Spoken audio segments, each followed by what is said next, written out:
I'm so out of date, I don't even have the updated Brofessionals opening. It's sad but true, folks, but we're here anyway. Welcome. It is time once again for the Brofessionals, your educational channel on comic art and conversation. And we try to bring in a little bit of entertainment to go along with a vast amount of education. This is going to be like an Outer Limits episode where your head just gets big because your brain is expanding.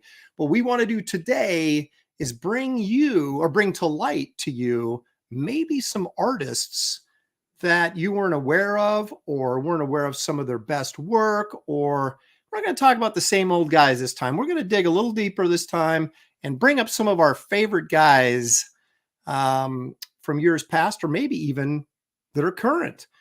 Before I bring the gents in, let's take a look and see who's in the chat. I know our good friend Ethan Van Sciver's over there trash casting right now, so we're up fighting an uphill battle, but you can always watch us in reruns. We'll always be here for you.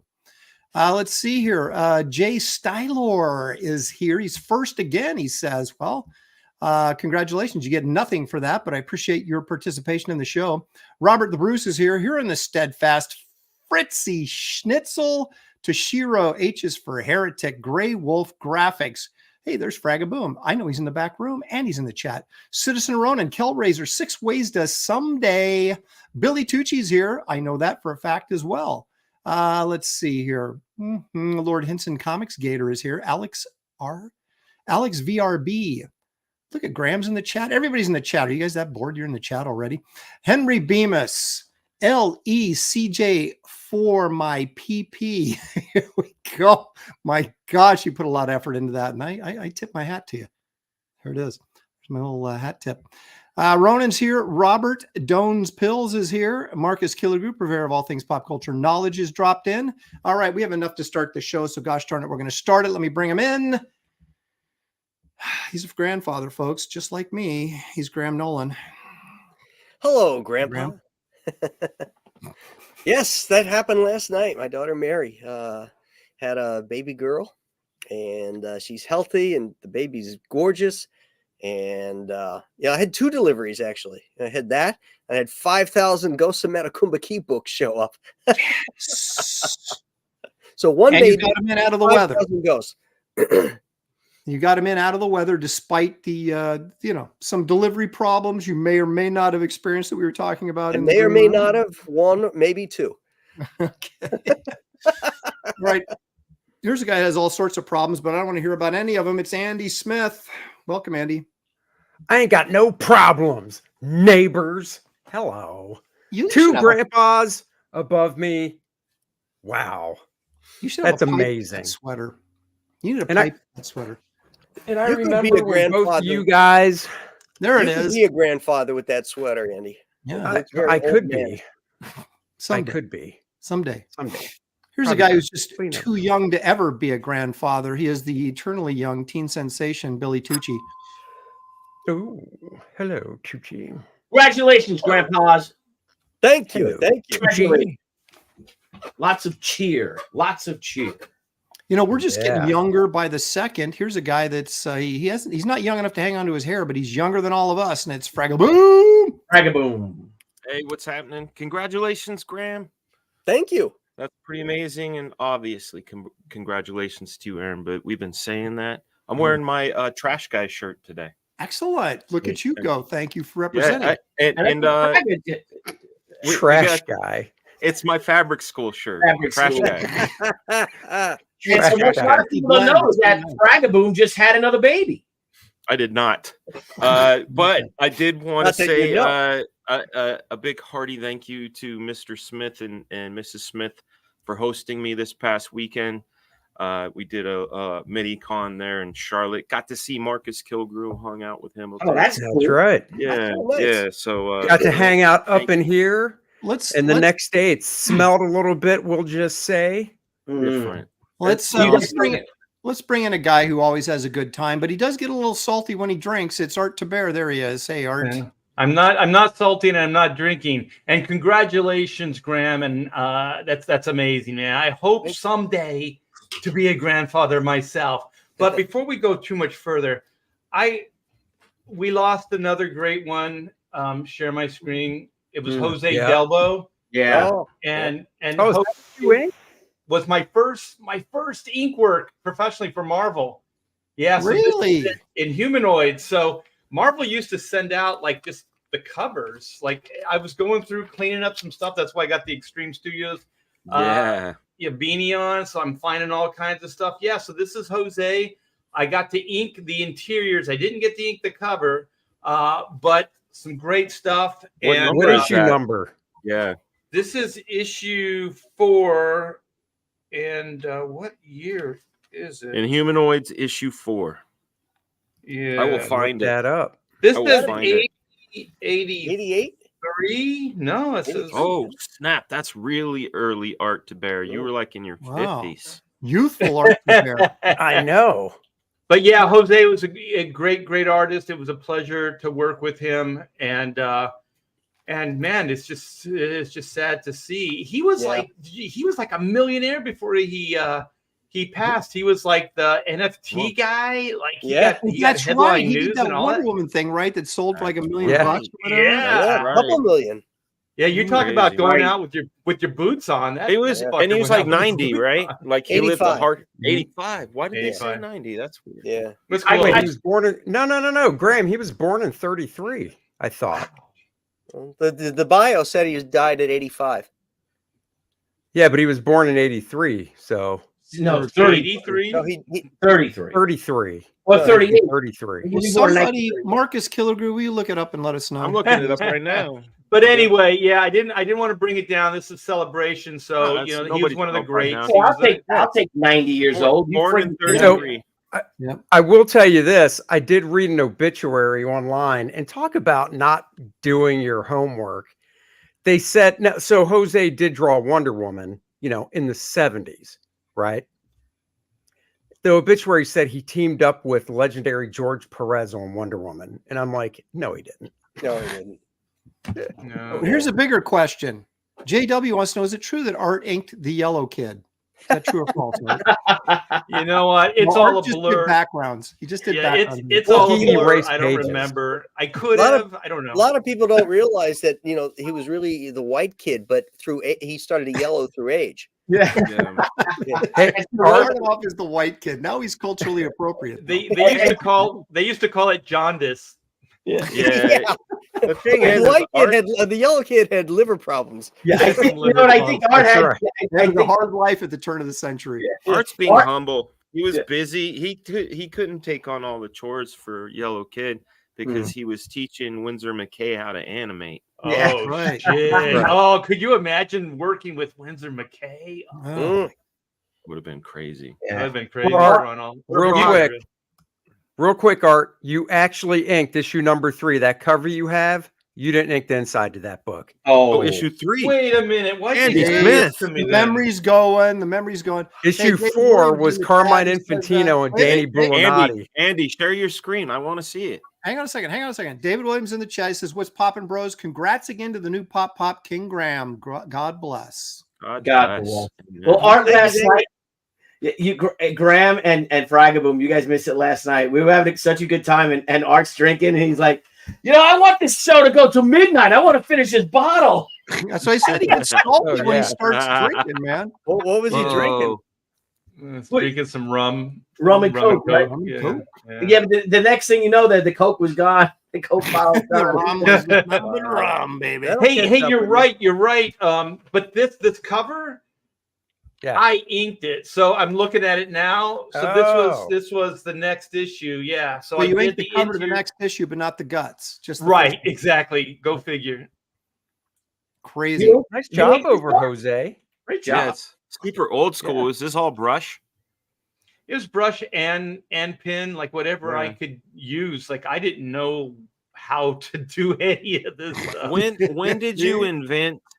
And I know you say you didn't invent them, but your ever copied style of the bloopies. You know what I'm talking about? The bouncy that- bloops.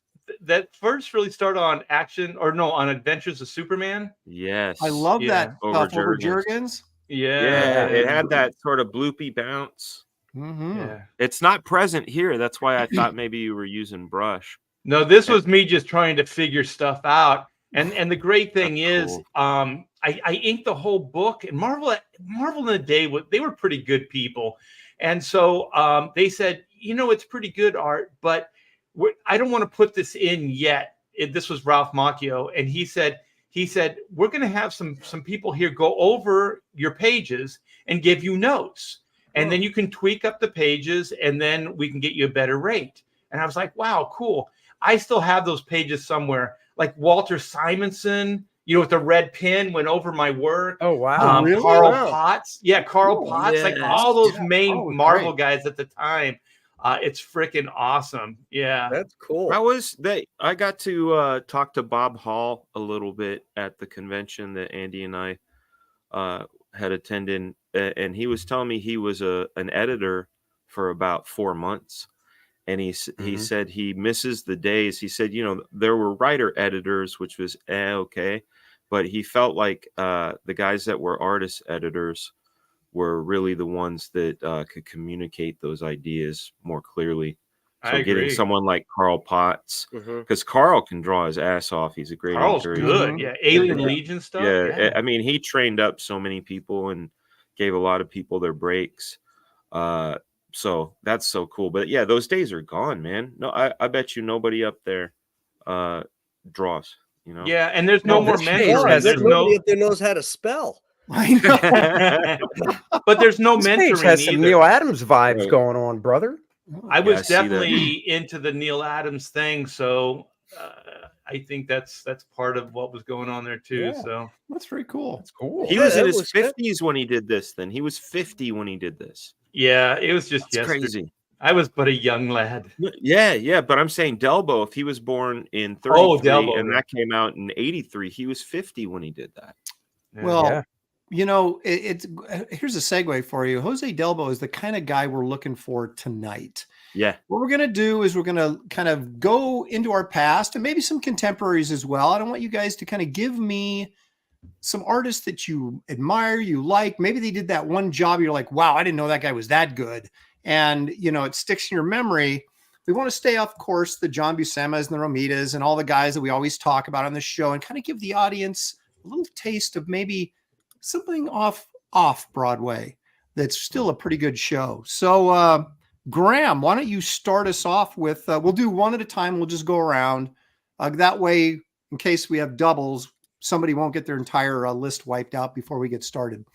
Okay. So, all right, Graham. Well, the first couple, my favorite guys or my favorite comics when I first started reading was Superman, Batman, Spider-Man, and the Fantastic Four.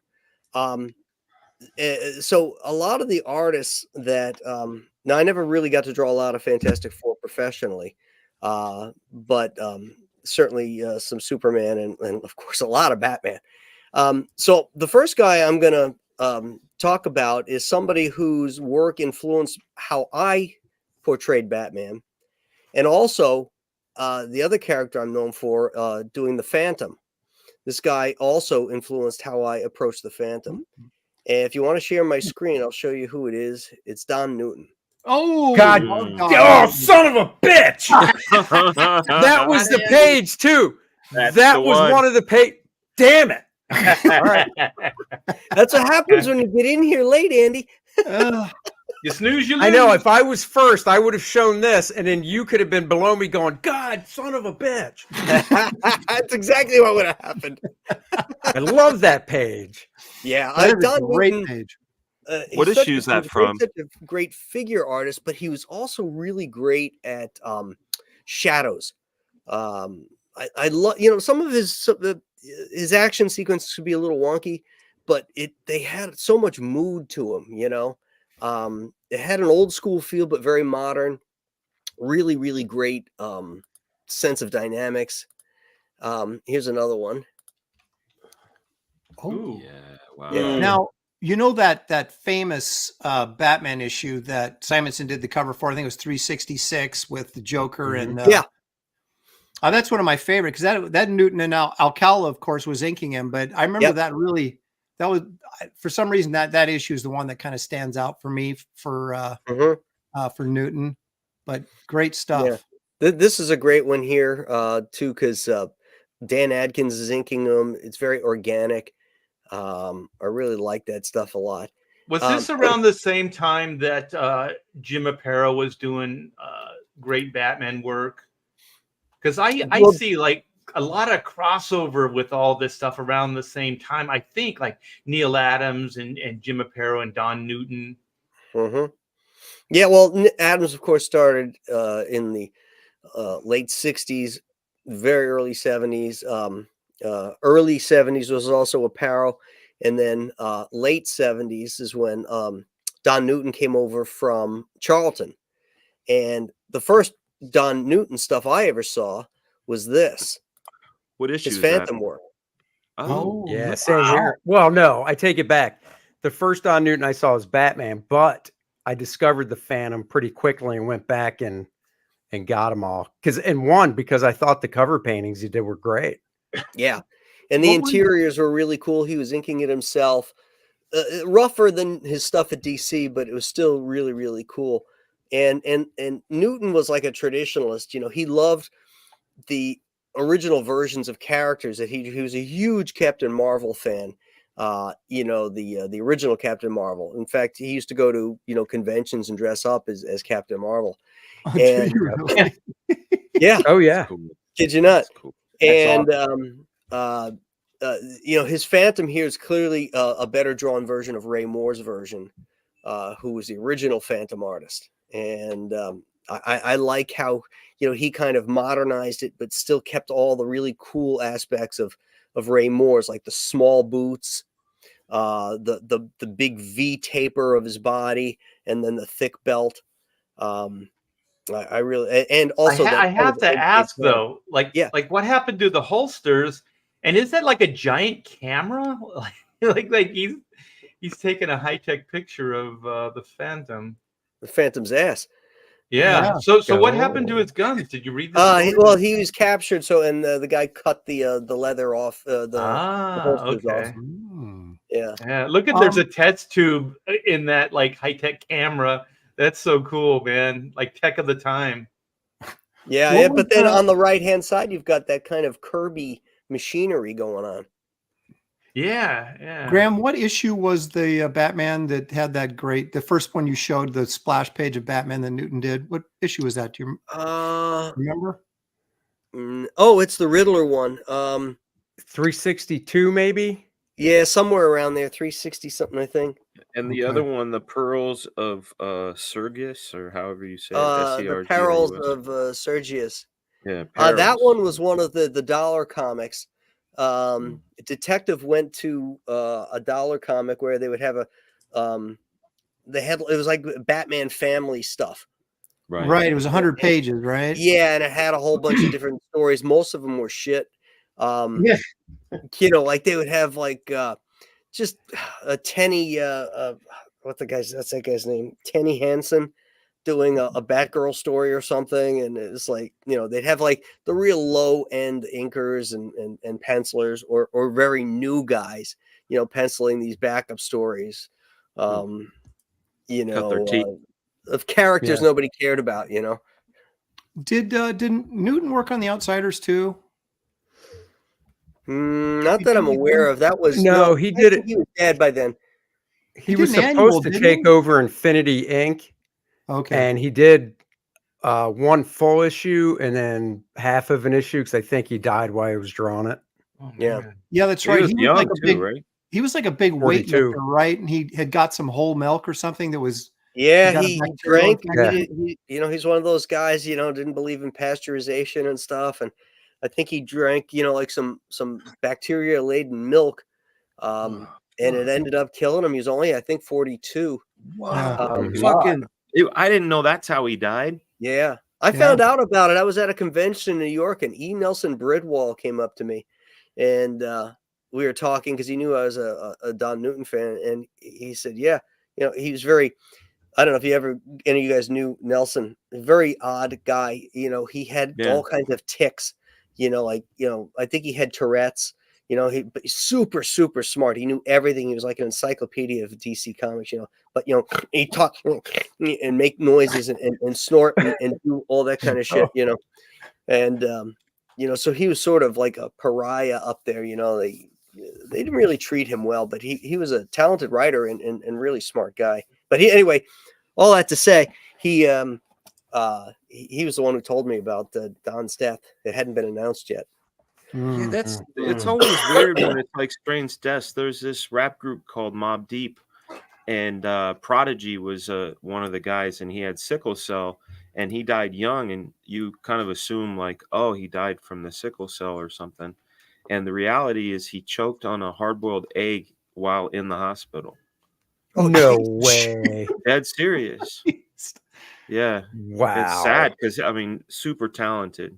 I'm going to chew my hard-boiled egg a little better next time. Yeah. I'm going to avoid the hospital. Yeah, there you go. Just don't go in and you don't have to worry about it. Well, Graham, this is a spectacular choice, and I'm glad you ruined Andy's day already. But let's see what Andy can. Please. See, I pulled up 6 just because. All right. Andy, can you recover from this? I can, and I have a few examples too of this artist's work. You're going to steal something from me. I know you are. Maybe. I don't think anybody's grabbing this guy, but we'll see. I'm sharing the screen. So, Jerry Bingham. Oh, he's great, dude. He's a good guy. I like Jerry. I haven't talked to him in years. Son of the Demon is so good. Yeah, I met him for the first time at Heroes Con last year. Yeah. I love Jerry's work, and it was either this or this that I saw first. I don't remember which one. Oh, that's right. Yeah. Oh, yeah. I remember that Beowulf. Yeah, I remember that. Yeah. Too. And it's funny, when my daughter had to read Beowulf in high school, I said, "Oh, here you go. Read this instead." I'm not reading. That's how Andy got through high school. He read the classic comics versions. That's what I did. Damn right. But yeah, so Jerry Bingham, there's just something about his line work that I thought was really unique. At the time, it was scratchy and kind of just rough, very illustrative. Solid, man, super solid. Yeah. Had a lot of energy. And do you guys remember the scene in this where he rips that ogre or whatever it is, his arm off? And I've never seen this before. This is great. This is great stuff. Hold on. I don't remember flipping through the graphic novel, but I've seen the graphic novel. This is all blue line. Like this is all brush. Is that blue line? I think so. Yeah, like blue line color. Yeah, it's all blue line. What does that mean, blue line color? Well, it's water. It's like that acetate. It's like that acetate that you had with your lettering the other night, Billy. Mm-hmm. Yeah. So what it is they print the page out in blue line, and then the colorist will paint over the blue line, and then like an acetate, like an animation cell, the line art goes over the blue line painted board, and then everything was photographed back then. So then it was photographed, and then that's how Dark Knight was done. That's awesome. What a great idea. Yeah, there you go, right there, baby. Yeah, beat him with his own damn arm.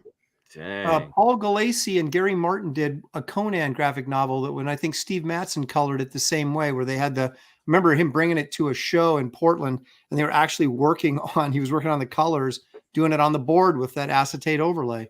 Yeah, a lot of Steve Olaf, the early stuff he did was that way. Wow.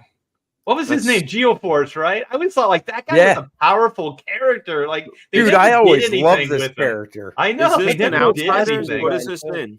This is a backup story in an issue of Outsiders that Jim Aparo drew. What issue number is it? Whoa, this is great. What issue number was that? Hold on. Let me. I got to go back and wait. Actually, 13. Okay. His superhero stuff was cool, but I liked his sword and sorcery stuff better. That Beowulf is. I love until there. Look at he's ripping the top of that tank off. That's pretty badass. Excellent figure work too. Yeah. You can look at that. He almost has a little bit of Simonson Manhunter in that one panel there. It's like you can see these little bits of like maybe a little Neil Adams, a little Simonson, just some different influences in there. It's pretty cool. Really cool. Yeah. So this was That was a backup. Oh, there's another back. Oh, look at this. Steve Ditko, inked by Jerry Ordway. Another treat that we didn't even know we'd get. Oh my gosh. Yeah, look at that. Ditko inked by Ordway. How about that? You can see it in the faces right there, like Jerry just buried him. I know. I don't know. Art, I wouldn't say he's buried. It's still clearly Ditko by those kind of mannequin styled figures. Oh, the layouts and everything, yeah. But you can see Jerry's, Oh, definitely. Yeah, he really worked it up. It's like when Butch Geis inked him on Speedball. Yeah. You know, it had that really cool Ditko vibe, but Butch really brought it up, you know. Yeah. The one job that you don't see much Ditko in is the one that Kevin Nolan inked. Go figure. And Art Taber inked him as well, right? Yeah, it was great. Yeah. I was told by Mark Wade to bury him. Oh, did really? Yeah, he did. Oh. So there you go. That was and then some Metamorpho. Exactly, Billy, you're right. Yeah, there wasn't a lot of respect for some of the old timers even back then.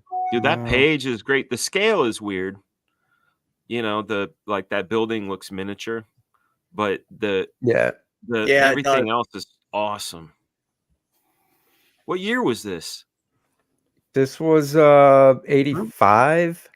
1985. Interesting. Man, some really interesting stuff happening. So Geoforce, but I was buying Outsiders. That would have been designed by Aparo then. I think so, yeah. What's that? The Geoforce. It was either Aparo. So this is the thing, though, because they broke off and started a new book when Alan Davis took over Batman and Outsiders. Right. They started a new book called Just the Outsiders that Jim drew. Mm-hmm. And I can't remember if Alan Davis designed this costume after Jim left or other way around. I don't remember. Well, wasn't this character in the original series, Batman and the Outsiders? I think so. He was, but he was in this costume right here, which is brown or tan and like brown and stuff. In the Kevin Nolan annual, he's wearing that one though. Yeah, I've got that Kevin Nolan annual. Yeah, that's a great one. So did Travis Charest. But yeah, it's a excellent. So anyhow, let me grab a super chat real quick. Evil one for $2. Thank you so much. He says, hope MegaCon was great. He says, I'm sick, but I'm watching the bros. All right, man. Thank you. There you go. Hey, Chris. Hope you feel better, dude. Hope you feel better. Yeah. Yeah. Debbie packed up your rewards today. I'm taking it to the post office tomorrow. JC Vaughn, our good buddy from Gemstone Publishing and Price Guide, is in the chat. Oh, JC.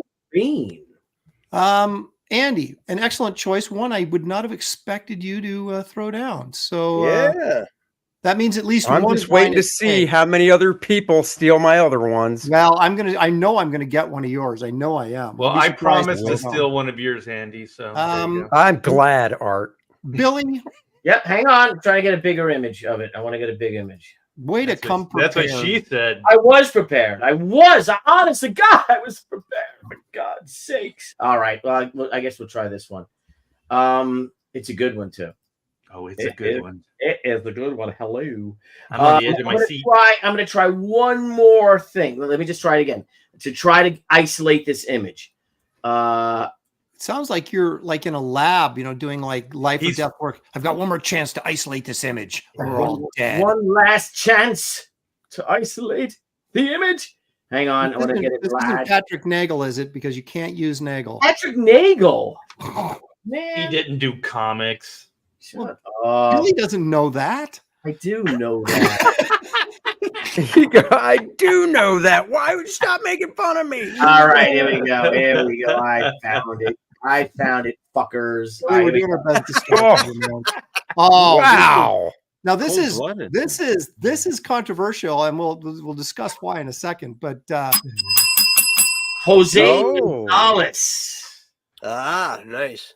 That is gorgeous. There is, and I want Marcus Killiger to chime in on this, Bill. I don't mean to steal your thunder here, but I'll let you go in a second. But the original one, I believe, was done by San Julian, and then Jose Gonzalez painted his own version, which I believe is this one What? But somebody correct me if I'm wrong. Yeah, because here's the thing. I was doing San Julian first. Mm-hmm. Because I had this poster and I thought it was his, and then someone told me, no, that's Gonzalez did this. Both phenomenal, incredible. Yeah. Dude, No, that I'm hand. 100% this is Gonzalez, That but hand, it wasn't man. the original one. San Julian did the original in this exact same pose. Wait, Marcus, get in here and help us. Didn't Gonzalez draw this and somebody else painted? Maybe that's what it is. There's a weird thing with this. It's not. There is a story here. All right. Well, I can. That's awesome. There is. I mean, just look at this. I mean, Dude, this is the door poster, right? That you used to be able to order. Yeah. Oh yeah. I had this bad boy. Kind of need one of That those. was the thing for I the kind of need one of those. I know. I don't think my kinda need mom one. would have been okay with me getting that, but I wanted It's to. such hard angles, though. I mean, like this up her head, the way her head is. The hand is The Farragamo. hand is my favorite part. I mean, obviously there's other parts, but Yeah. I mean, just look at the knees. I mean, it is just the exceptional. silhouette on that boot is killer. Yeah, and look at her hair though. Look just how free the hair is. It's just sketched in there. Yeah. That is or San Julian. Let me share, but I'll do some of the interiors. Graham, I think you might be right. I think Gonzalez may have drawn that because it looks like he drew it, but it looks like San Julian's paint technique. I think you may be right. It does. I'm Well, really San disappointed Julian's that, showing up now. Marcus Somebody Peter wants hasn't to Like done when it. Alex Ross paints over Jim Lee, you know, it's Alex Ross painting, but it's clearly Jim Lee. Oh, that's so Gonzalez's good. pen and ink stuff is so good. Dude, it Oh, reminds me of Nino. I a love little that bit. right there. Oh, Alex I've got a Gonzalez. black and white trade That line paperback work. of that stuff. I mean, right? I mean, just incredible. What if I hit the positive? These were great too because they were written by Archie Goodwin. Mhm. Really? These were magazine size, right? Yep. Yeah. Yeah. All of This is a those Warren folds, magazine. those folds, they're not inked like Nino, but they're distributed like Nino, like the Right. Very illustrative. yeah, it's so cool. And then there's I even better love stuff. his stuff to death. Me And too. the thing, Gonzalez used to go in and he'd just throw in like a pencil shaded panel, you know, or a splash page that was just pencil. And it was so beautiful. And his women were incredible. Right? They I were mean, so stunning. There you go. I mean, look, my God. Look good. Yeah, at there this. you go. Speaking of double. There's a pencil drawing right there. Yeah, Look at right that. there. Yeah. But that looks like it's got to be like a 4B or something. I mean, look how black that is. And Yeah. Well, they could have, they could have contrasted it up too, but It could yeah. it could also be a black colored pencil. it's That's the original true. art. Yeah. But just like you like, oh my That looks God. like Michael Landis, the guy. Oh, Michael Like Landon, Peter you mean? Law- Peter Lawford. Landon. Yeah, sorry, I was putting two Yeah, names or together, young but Peter Lawford. yeah. Dude, I had yeah. I had On an the original prairie. Jose Gonzalez Vampirella page, and I had to sell it during one of my Baroque periods. It Oh, was man. You had a Oh. Baroque period? yeah, and it wasn't good. We all have those Baroque periods. Mhm. Yeah, I had to sell some to get it. Billy, I'm tipping my hat had a to you for an pre-Raphaelite excellent period. choice. Are you kidding me? Yeah. Thank It you. took a while, but Yeah, it was worth the wait. No, I was trying to isolate that image, and it was from Dynamite's website, and they suck their website, so I couldn't. Do you guys know if they re-released that door poster? Because I want. I gotta find that, man. I know. It's sold out. They That is- used Dynamite that, is they used sold that out. as the program for the 1972 Phil Seuling New York City Con. And then the Ooh. following year, they used what's his name? Russell Myers, Broomhilda in the same pose. Only she's got the vulture on him on her arm, and she's wait a wearing minute. the I think Kane I've outfit seen that. and Dude, those got her Russ cat Meyer roll films. hanging off. Those Russ Meyer films were a treat as a kid. As a kid, I love it. No, Not I the did. I same saw guy. it. We used to sneak into Oh, those. it's not the same guy? No. Oh, I'm No. talking about the You're filmmaker. talking about Russ Meyer. Yeah. Cartoonist Russell Myers. Beneath the uh, Valley of the cartoonist. Ultra Vixens, Russ Meyer. Yeah. He was one of my favorite cartoonists too. I love his work. He was one of Dan's favorite filmmakers, apparently. Hey, buddy. There's a couple reasons. You got a super chat. All right. Well, What's up, dude? So, there's your number one ranked wrestler in the house right there. but look at those guns. Oh, I got a cramp. He's gonna have a lot of. He's gonna have a lot of fun this weekend. This Friday. couple guys. Is that the one graduating? Yep. Nice. That's awesome, dude. Congrats. Put us in the poorhouse with his education. I got to tell you, guys. Billy was going to blow off your more graduation for a convention until we stepped in and said, "You can't do that. You got to go to your son's graduation." And he was like, exactly. "All right, Yeah. stop nagging me." Yeah. I told you I'd be there at 9 in the morning. Eventually. I'd be there 9 in the morning. Eventually. Let me do a super chat here before we go to Dan. Evil One for another $2. Thank you. He's so sick. He's delirious. He's sending me money. Can't go without mentioning Paolo Serpieri. Serpieri. Serpieri. Yeah. I knew I was going to screw that up. That guy could draw some booties. Should have given me $5 I to know try what and you mean. pronounce that. Yeah. Wow. Yeah, it was a workout. Shoot. All right. Mr. If somebody picked that person that Serpieri made me think of, I'm not even going to say it, but it made me think of something. So my first choice, before you share it, Aaron, my first choice is a really kind of out of the box, unappreciated by many, and maybe some will be like, I don't know who that is. Artist. I think he's an artist. The thing I like about his work is it's so different and so three-dimensional. And so much so that McFarlane would rip off poses. So if you want to share my screen, Really? yeah, Todd I McFarlane. know who you're talking about. yeah, I don't believe it. Tony Salmons or Tony Salmons, Yeah. however you Oh, say it. Wow. Yeah, God, I love that. Wow. yeah. That's a Todd, Frank Miller vibe too to it it. does. but Jansen inked this? No, Tony inked it himself. That's the thing. It's like like I said, super underrated.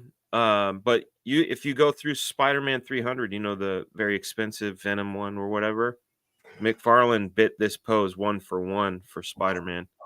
And that I was like, man, my favorite artist is biting this guy. So I checked this stuff out. He did a lot of Marvel Fanfare stuff. This is from Fanfare 27. Next we've got let's see. I guess I have to open I was at a convention, this one-day show this weekend in the Oakland area. Oh yeah. And Steve Lealo was there and Brent Anderson was there. And Brent Anderson was talking about how he and Tony Salmons went to Marvel at the same time. And here you are bringing up Salmons. Weird. Cool. Really? Weird. Yeah. So didn't know these are like different examples. If you want to check his stuff out, this is from Marvel Fanfare issue 27. He also did another Marvel Fanfare which had Cloak and Dagger in it. You know what's neat is there's kind of like this Frank Miller, Neil Adams like rendering, but there's also like this Kirby thing going on. Yeah. It's, look at that really, one arm going down, holding the billy club. And the knee and everything. Yeah, there's like this weird, like realistic Kirby kind of vibe. When was this? What year is this? This is 86. 86. Okay. Yeah, this is 86. You could check out his Vigilante book too. They did for DC. Yeah, it was like a 4-issue miniseries that Mark Chiarello did the covers for. Oh my gosh, it's so amazing. Yeah, I mean, look at that face. Look at that face, that neck. That's badass, man. That's like OC. Yeah. I really like that. But the first time I saw his work was an earlier issue of Fanfare. I don't remember the exact issue number, but it was Cloak and Dagger, and I was always a huge Cloak and Dagger fan as a kid, so I bought anything that they were in. It wasn't even artist related, it was character related, because sometimes you just get hooked on a character. But that art made me really appreciate his art. And like I said, there's like a three-dimensional vibe to his stuff.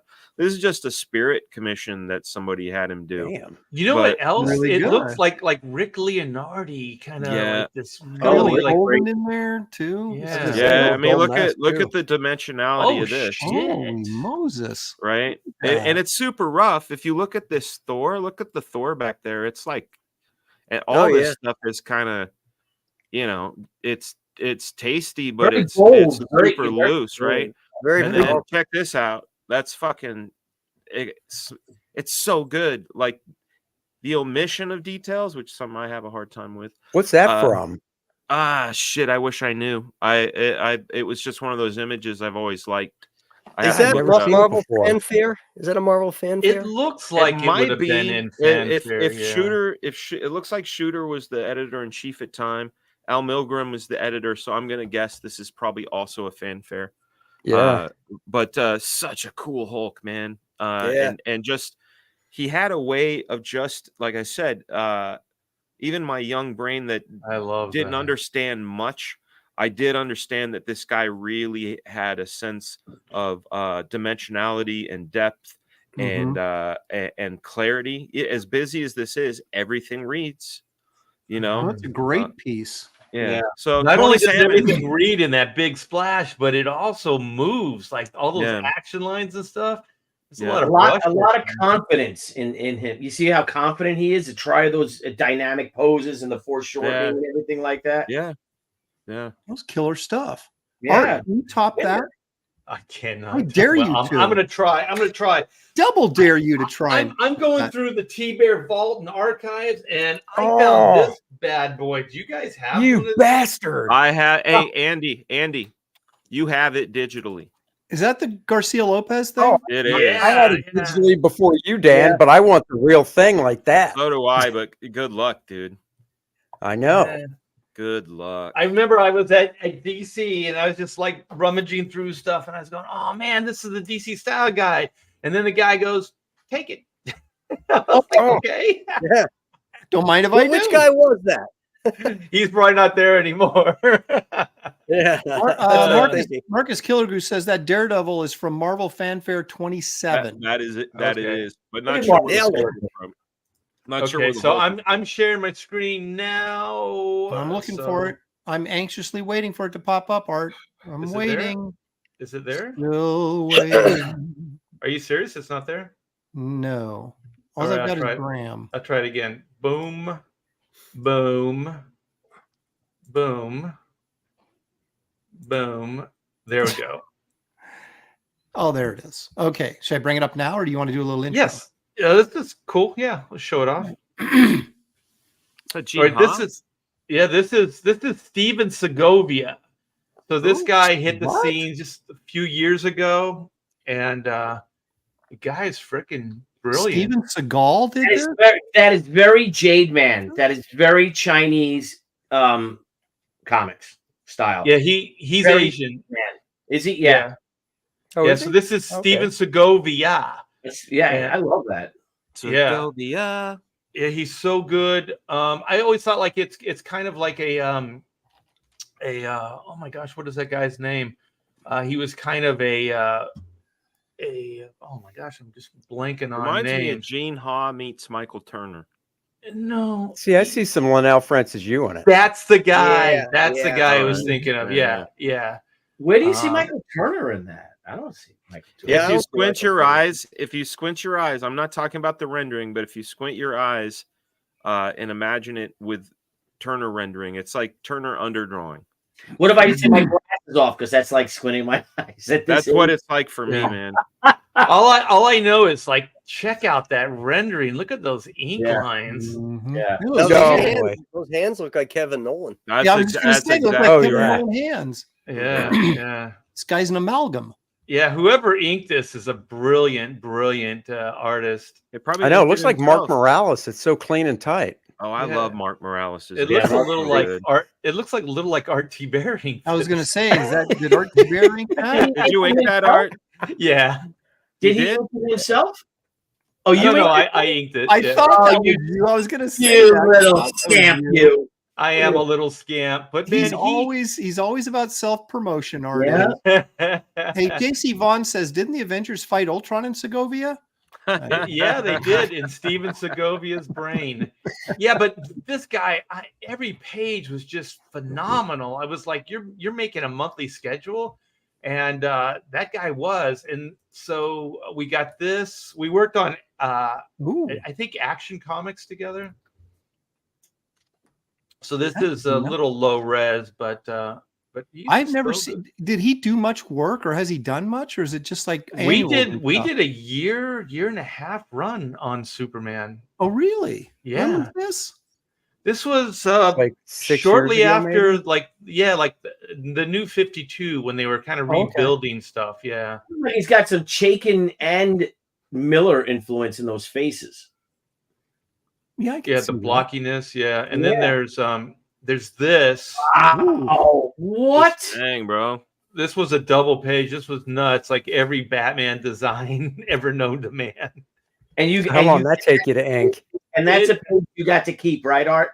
I do have this. Yeah, You really good for you. yeah, I do. Make. Yeah, Stole. it took me 2 days. It took me 2 days to do this. Well, yeah, I you can bet. see it.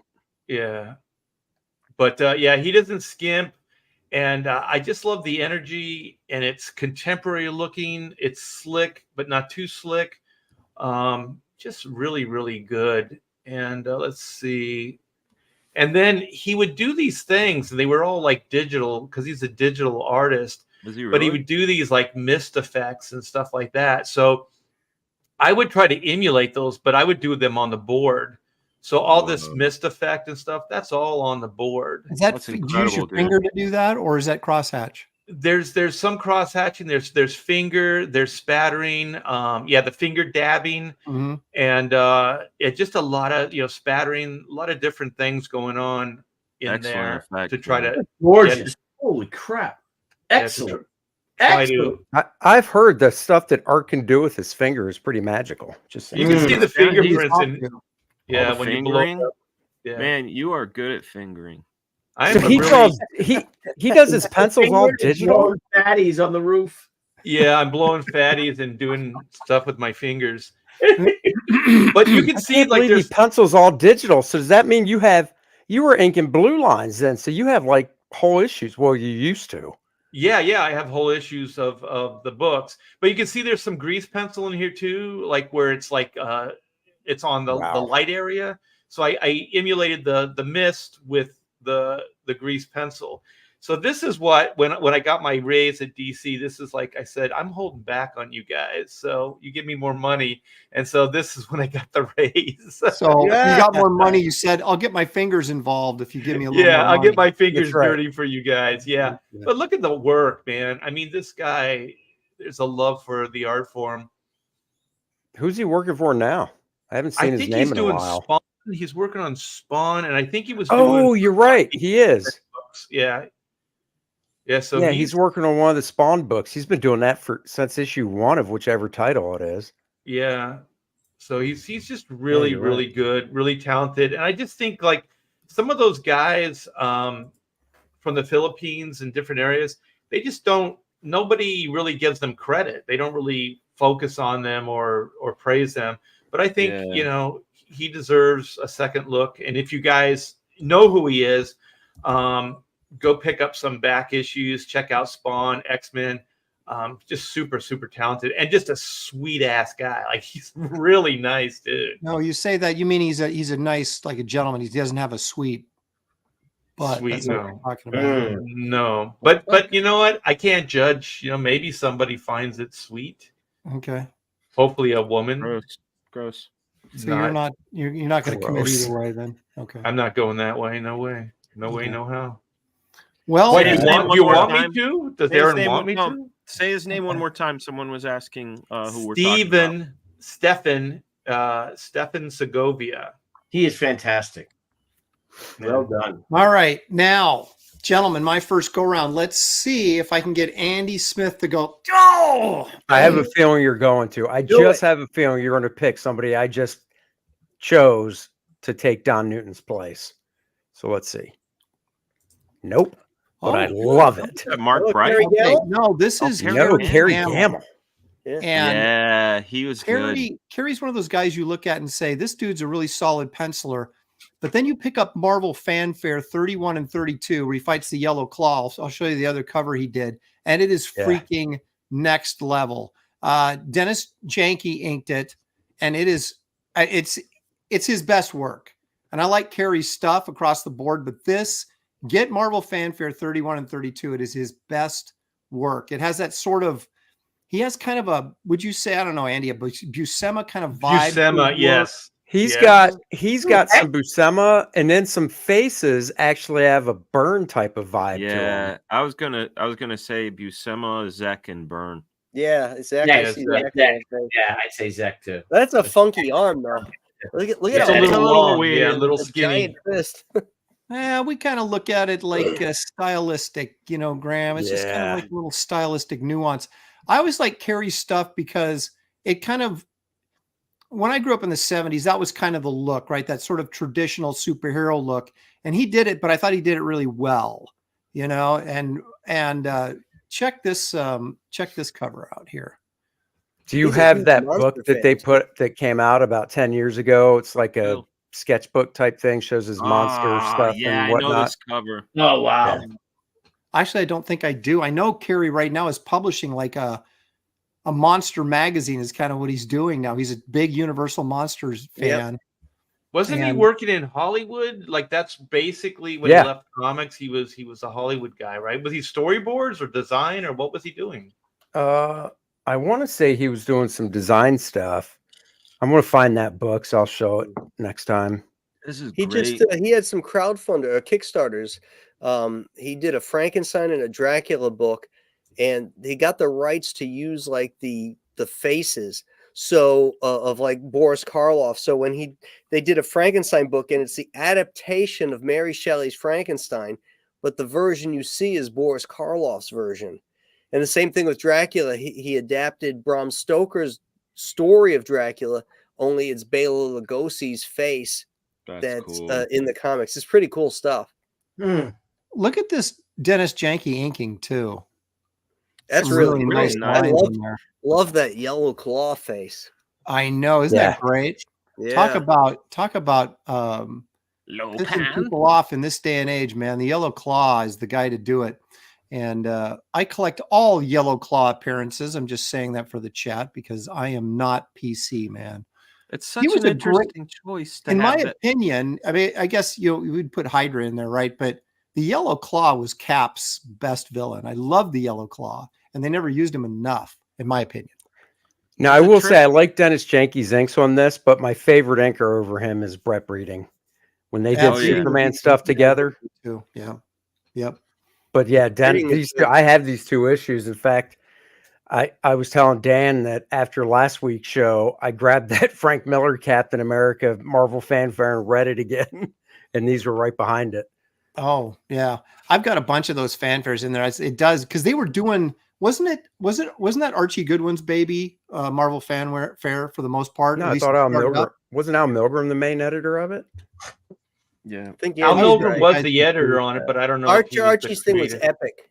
Okay. Yeah. Okay. So yeah, it was Al Milgrom, but Milgrom was like, really good inker, and he knew a lot of guys, and he was like, from my understanding was he was always really accommodating to the artists to work on these books. And so you had those like this Golden Story, there's Barry Smith thing in there. Isn't that was that so thing great. story that Barry Smith Yeah, did? yeah. Isn't The that pranks, like the Yeah. April Fool's Day or whatever. The thing is so That's stupid that he stubble. thinks little straw is taped glued to his face as stubble. It's That's right. so fun, but visually it's fun. No, as I hell. know. It's hysterical. Yeah. It's awesome. Okay, I love I do have to ask you guys though. Like, by today's standards, would this be considered like racist or Absolutely. insensitive? Absolutely. That's Why? why I'm going to bring the yellow claw back in Wraith I'm of not- God. Yeah, Because even the skin color is kind of Nah, yellow. dude, it's not. Because here's the thing: I've watched a million kung fu movies where bad guys look like this guy. Yeah. Yeah. You know what I'm saying? But yeah, Like, but those were made in the 70s. Today, if you put this on a cover, people would bitch and moan because Well, their but- feelings are hurt. but Graham, the only people that would bitch and moan are white people. So that's right. That's Yeah, true. that's true. That's true. White Because the knight Asian it. people would go like, "This looks like my Uncle Bob." Uncle Bob. good old That's Uncle Uncle Bob. Bob. I was trying to think of the whitest name I could come up with. That's Uncle So anyway, you Bob. guys, if you haven't checked out Kerry Gamble's work, these are the two issues you want to get, 31 and 32 of Marvel Fanfare. They're dirt cheap and they're great stuff in there. So And you know what? Just to add to that, when I was working on Superman, Gamble was one of the regular Superman artists. Oh, He that's didn't really right. he was very slow though. He was slow, like he couldn't really keep a monthly schedule. But the neat thing about Colan, there were four Superman titles, and every week we got like a care package from Colan, and it had everybody's work from the week prior. So we got to see all of that, pencils, inks, lettering, every stage of the game.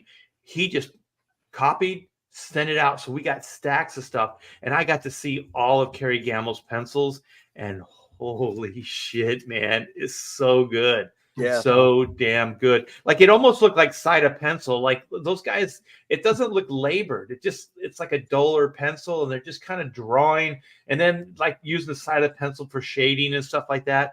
It really isn't like by today's standards, it doesn't look labored. You know, no, it's old school penciling the way it should be. Yeah. Make you inkers do some work, earn that money. The good old freaking days.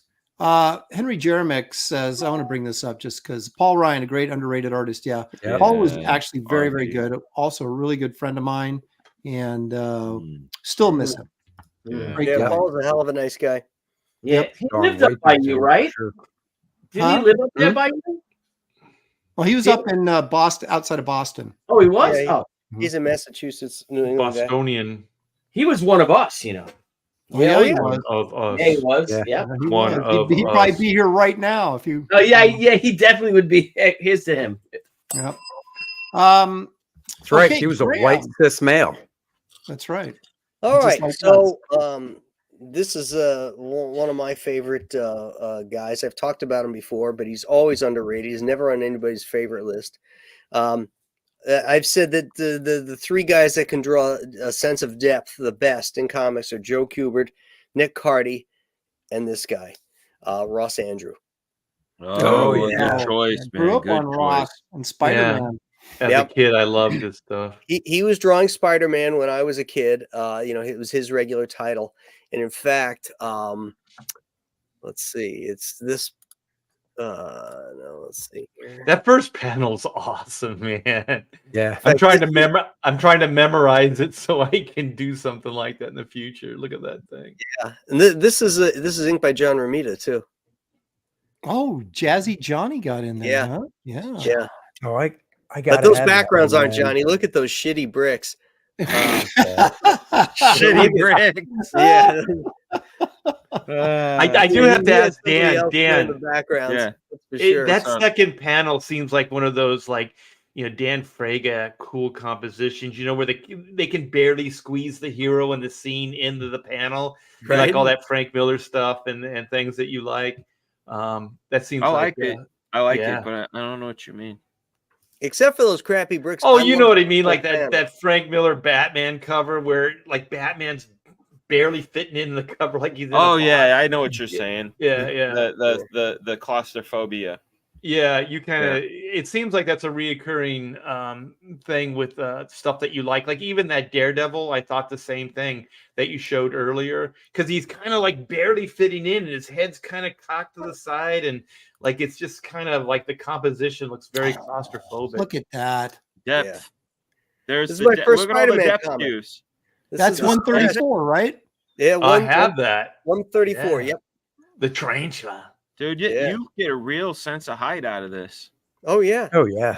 And not only that, but what was on the down to the wharfs, down at the lower end of Manhattan. This is what that shit looks like. Wow. Yeah.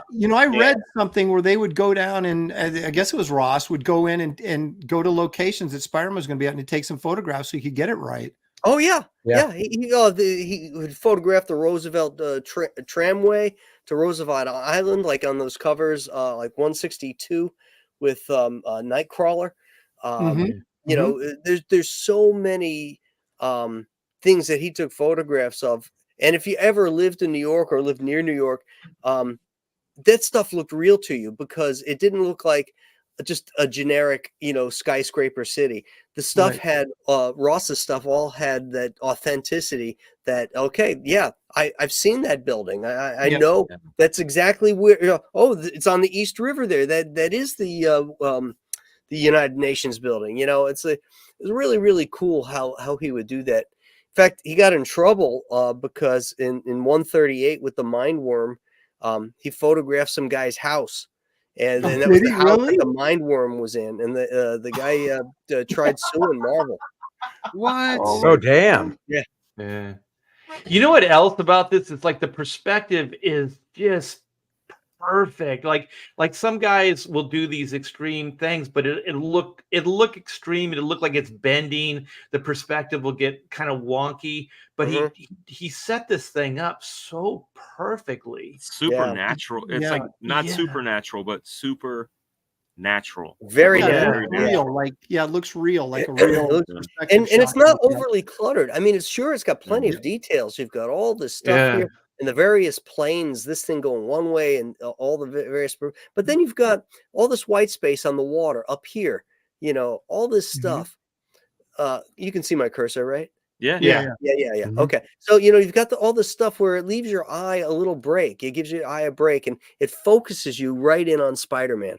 Yeah. That big black on the right side, the building that's in the foreground, that really helped just draw your eye over there. Didn't he, along with Neil Adams and Dick Giordano, do the Spider-Man Superman?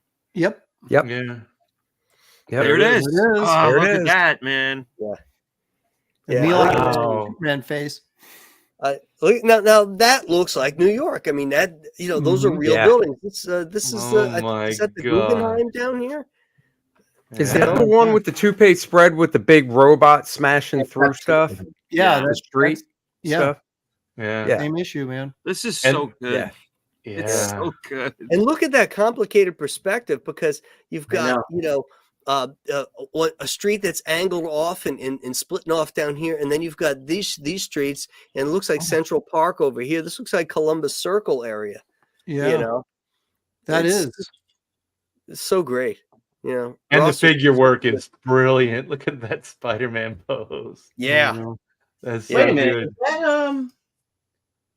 Is that a gargoyle? No, what is that beneath? Beneath Spider-Man? Oh no, it's a fan. It's a fan. Yeah, okay. I had it small. Now, you can see an exhaust fan. Yeah. I miss action lines too, like that Superman flying in. That stuff. Yeah. Look at that. Action lines are awesome. We got too many guys in comics that are worried about illustration now instead of storytelling and what comics are supposed to be. Man, trying to make it look like it's a film still. Yeah, exactly. Like a shot from like the punch is just like this. Instead of the blur and the speed lines, and then the explosion when it's hitting some dude's jaw. Like I loved when Kirby would have a guy punch his face, and then like there'd be all these shock lines. You'd see no face. And like bits of shit was be flying off. Dude, Kirby would draw somebody like ramming somebody in the gut, and it would just be all the burst lines and stuff. You're like, dude, he's all the way through that guy's body, but it just looks so cool. Yeah, it looked so cool. It had such power, What do you think this would go for at a heritage auction, this original? $5 million. You laugh. Yeah, I wouldn't go that much. You don't think so? No. Several 100,000 though. No, dude, this would clear $1 million. I guarantee you, it would clear $1 million. Look at the record breaker. Look at what's the record breaker right now, because I think Todd had one that was like at 700,000, and then I think Fritz the Cat beat that. What is it? Hold on, I'm gonna look it up. Yeah, look up the most expensive Superman, Spider-Man original art. I'll bet you. This stuff's got to be out there. Some of this had to have sold someplace. Oh, it's sold. It's been on Heritage, but I'll bet you nothing's gone over 200,000 on this. Well, it depends on how long ago it was sold, though. Too. Yeah, it's true. That remember that Spider-Man from 1980s that the black suit Spider-Man drawing? Remember that one? Mm-hmm. Yeah, that went for $3.4 million. Yeah. What, the deck cover? No, it wasn't a cover. It was a panel page. Yeah, and then who drew it? It was Zach. I think it might have been Zach. And then you're talking about the splash page from Marvel Secret Wars, right? Where you first see him. Smokes, 3.4 million. Marvel Superhero Secret Wars issue 8, page 25. Oh, it's not even the cover. Yeah, it sold for $3.4 million. The first appearance of Wolverine. from Hulk 180, not the 181, but that last page a little sold for yeah. 657,000. That's a great page. Yeah. So, I'm just saying that, well, you might be onto something now. You could be. That's why I'm saying it's seven figures, man. All righty. 7 figures easy, but I don't know how old this is, but there's a Ross Andru Spider-Man punching Superman, and it says 60K, and that's a full page splash. when was it sold though? Yeah, I don't. I'm looking. When you look at Heritage Auction, you go, "Oh, that sold for 70K," and then you go, "Oh, in 2002." Yeah, I'm looking for the date. Interiors, multiple panel pages are like 16K. Hang on a second here. Jerry Roscoe for $4. Thank you. Or Rasco. Sorry, Jerry. So far, the conversation has been pencilers, but what about inkers? Oh, Art's always talking about himself. I would nominate Ernie Chan as an inker. We don't hear about enough, but should. I agree. I think we're talking mostly pencilers today, right? Like, yeah, but, Tony Salmons inks his own stuff. Maybe we should do a show on inkers one time. Yeah, we should. Like George. And just tell Art he can't talk about himself the whole time. Yes, I was say make sure Art's not allowed to be here. Art's in my top 100. You know what I'll do? I'll just talk about myself as a penciler then. There you go. Yeah, your pencils are dynamite, Art. So okay, so great choice, Graham, bringing back my youth. Hey, was this one of those Terry Austin type background scene situations? Yes. Because those backgrounds look like somebody inked those with love. Terry did the backgrounds on that. Yeah, oh, man. Hey, I wonder if Gary Martin was working with Terry Austin. I don't think this early though. Probably not till the early '80s. It's amazing some of the stuff Gary's like, oh yeah, I inked the bricks in that, and you're like, what? So I have to ask him. I don't think he worked on this though. Yeah, Gary gets around. Andy, what have you got for us in your round 2? All right, let me see here. Let's see. I don't really want to take this image down, but I will. I know it's so good. It's a beauty. Show that anymore. Oh yeah. Okay, here we go. I know that shot is just awesome. There's so many great shots in that book. I know it is worth the first team up treasury. You know what I mean? They made it worth every penny. Yeah, Hulk Batman's great too, though. The Batman Hulk one. Yeah. Oh, that was horrible. No, it was great. Wasn't that? Was that Jose? Jose? No, that was Jose Luis Garcia Lopez. Yeah, Jose did it. Yeah, that's right. It's good. The Buscema did the follow up to this. The sequel. Right. Yeah, and that one wasn't very good. Yeah, that wasn't. Yeah, it wasn't great. Not like this anyway. Okay, Andy, I'm bringing it up. It was sloppy. Do it, Alan Weiss. Yes. Son of a god. Dang. Yes, he did it to you. Yes. Revenge. Abe Froman, Bureau of Chicago. I love this issue so much. It's not obviously the way that Captain Marvel for Graham is normally drawn, but I remember, picking this up and just being like, "Oh my god, I love this guy's stuff." I love that issue too. I knew it. It's just, the figure work is solid. It's dynamic. Is this the same Alan Weiss that worked on the Kiss comic? Yes. Yeah. Okay. Yeah. Hey, Captain Nazi made it in there. How about that? Look he at did, that. and I got to draw Kiss Captain Nazi at DC. So there you go. DC selling guns. Look at that. What he's doing there. Hail. So there's that issue. I got a few things. This is a favorite, Super Team Family with the Flash. Dude, you better have his best work in here, or I'm going to trump you and put it up myself. What do you think his best work is? Well, we'll just see if you got it, and then we'll see. Wow. I think what Aaron's saying is it's not this. It's not this. Oh, look at those! Is this the Supergirl costume you like with the booty shorts? Ooh, yeah, but I like it with the little Robin boots instead of the long me boots. too. I like the little booties. Okay. Mm-hmm. I like that little booty myself. If you just go back. That's right. And then I love that shot of the Flash. That's just so cool. Oh, That's a great. And then the last that job, panel and is I know great. this isn't what you're talking about, Aaron, but this is one of my favorites. Captain Atom's Secret Origins. I didn't know he did work on Captain Atom. Oh my god. Yeah, well, it's not the full issue. It's there's 3 different stories in this book. But he drew the Captain Atom one. And I always liked that Captain Atom costume as well, their original costume. Yeah, that's kind of cool. Yeah. Some funky figure work there, but Yeah, he was a little bit wonky, but it's like he had a charm to him that I just really enjoyed. he's sort of a pseudo Adams guy. You know, Yeah. Oh yeah. Well, he did actually, I'll show it as soon as Andy's done with his stuff here. I've got a couple things from Weiss that Andy didn't show that I think. So real quick, where's he does debut the old chrome look that Captain Atom is known for these days. I like that panel, lifting up that raft. Mm-hmm. Yeah, that's nice. Faces are nice.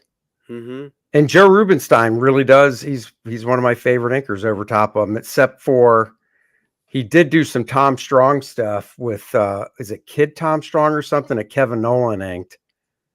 That was nice. Oh, Wait a there it minute. is. Weiss did? Yeah. That was inked by Nolan? Yeah.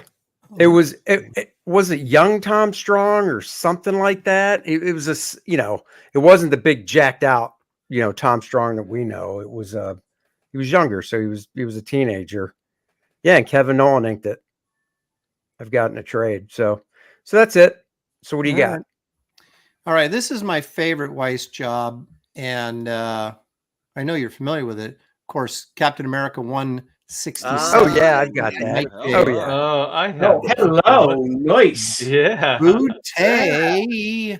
Yeah. I've got that. Yep. The thing that's frustrating about this comic is that in the earlier stages of this book, Romita went in and redrew several Cap faces, and it doesn't match at all stylistically what Weiss was doing. What led to that decision? Like, I always wondered about that stuff. It's like,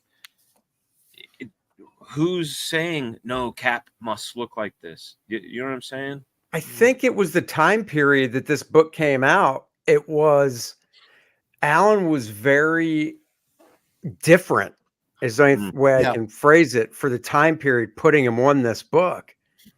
And I think that might be what it was. Very illustrative and not really comic booky norm. But yeah, that's my favorite Cap issue right there. Now, the other thing that, and I think it was, did Henry Jeremick just put it up? Someone just did. Now check this out. This is one of my favorite. Solomon Kane. Yeah, the Solomon Kane stuff in the Colan the Barbarians magazine. It was a 3-issue magazine that Marvel put out, and it had a Chaykin Red Sonja story. That Cole stories. I can't remember who did the Cole stories. Was it Severin? Maybe not. I can't remember. But I don't recall. Alan Weiss did the Solomon Kane stuff, and this was inked by Krusty Bunkers. I'm pretty sure. I was just about to say that first panel with that guy smiling looks a lot like a face from Neil Adams' Conan issue. And the woman. I thought one of the jobs was just credited straight up Neil Adams as the inker. It could be. It could be. Yeah. It's been a long time since I looked at it. Where he's sitting there with his hand on his other hand, that's an Adams ink that face. Yeah. Yeah, you could see it. You could see it. You can see it down here too. This is yeah. But that look at the on the lighting underside of the hat. Yeah, the lighting and stuff. When I read this is the book that, like, I fell in love with Solomon Kane. I said, this dude looks cool, man. And it was because it was Weiss and Adams working together on this. And Weiss's style is very receptive to Neil. You know what I mean? Oh yeah, like it works really well. See it. Did Marvel have the license to all the Ron E. Howard? What's his name? Robert E. Howard. Yeah, Robert E. Howard. Yeah. Mm-hmm.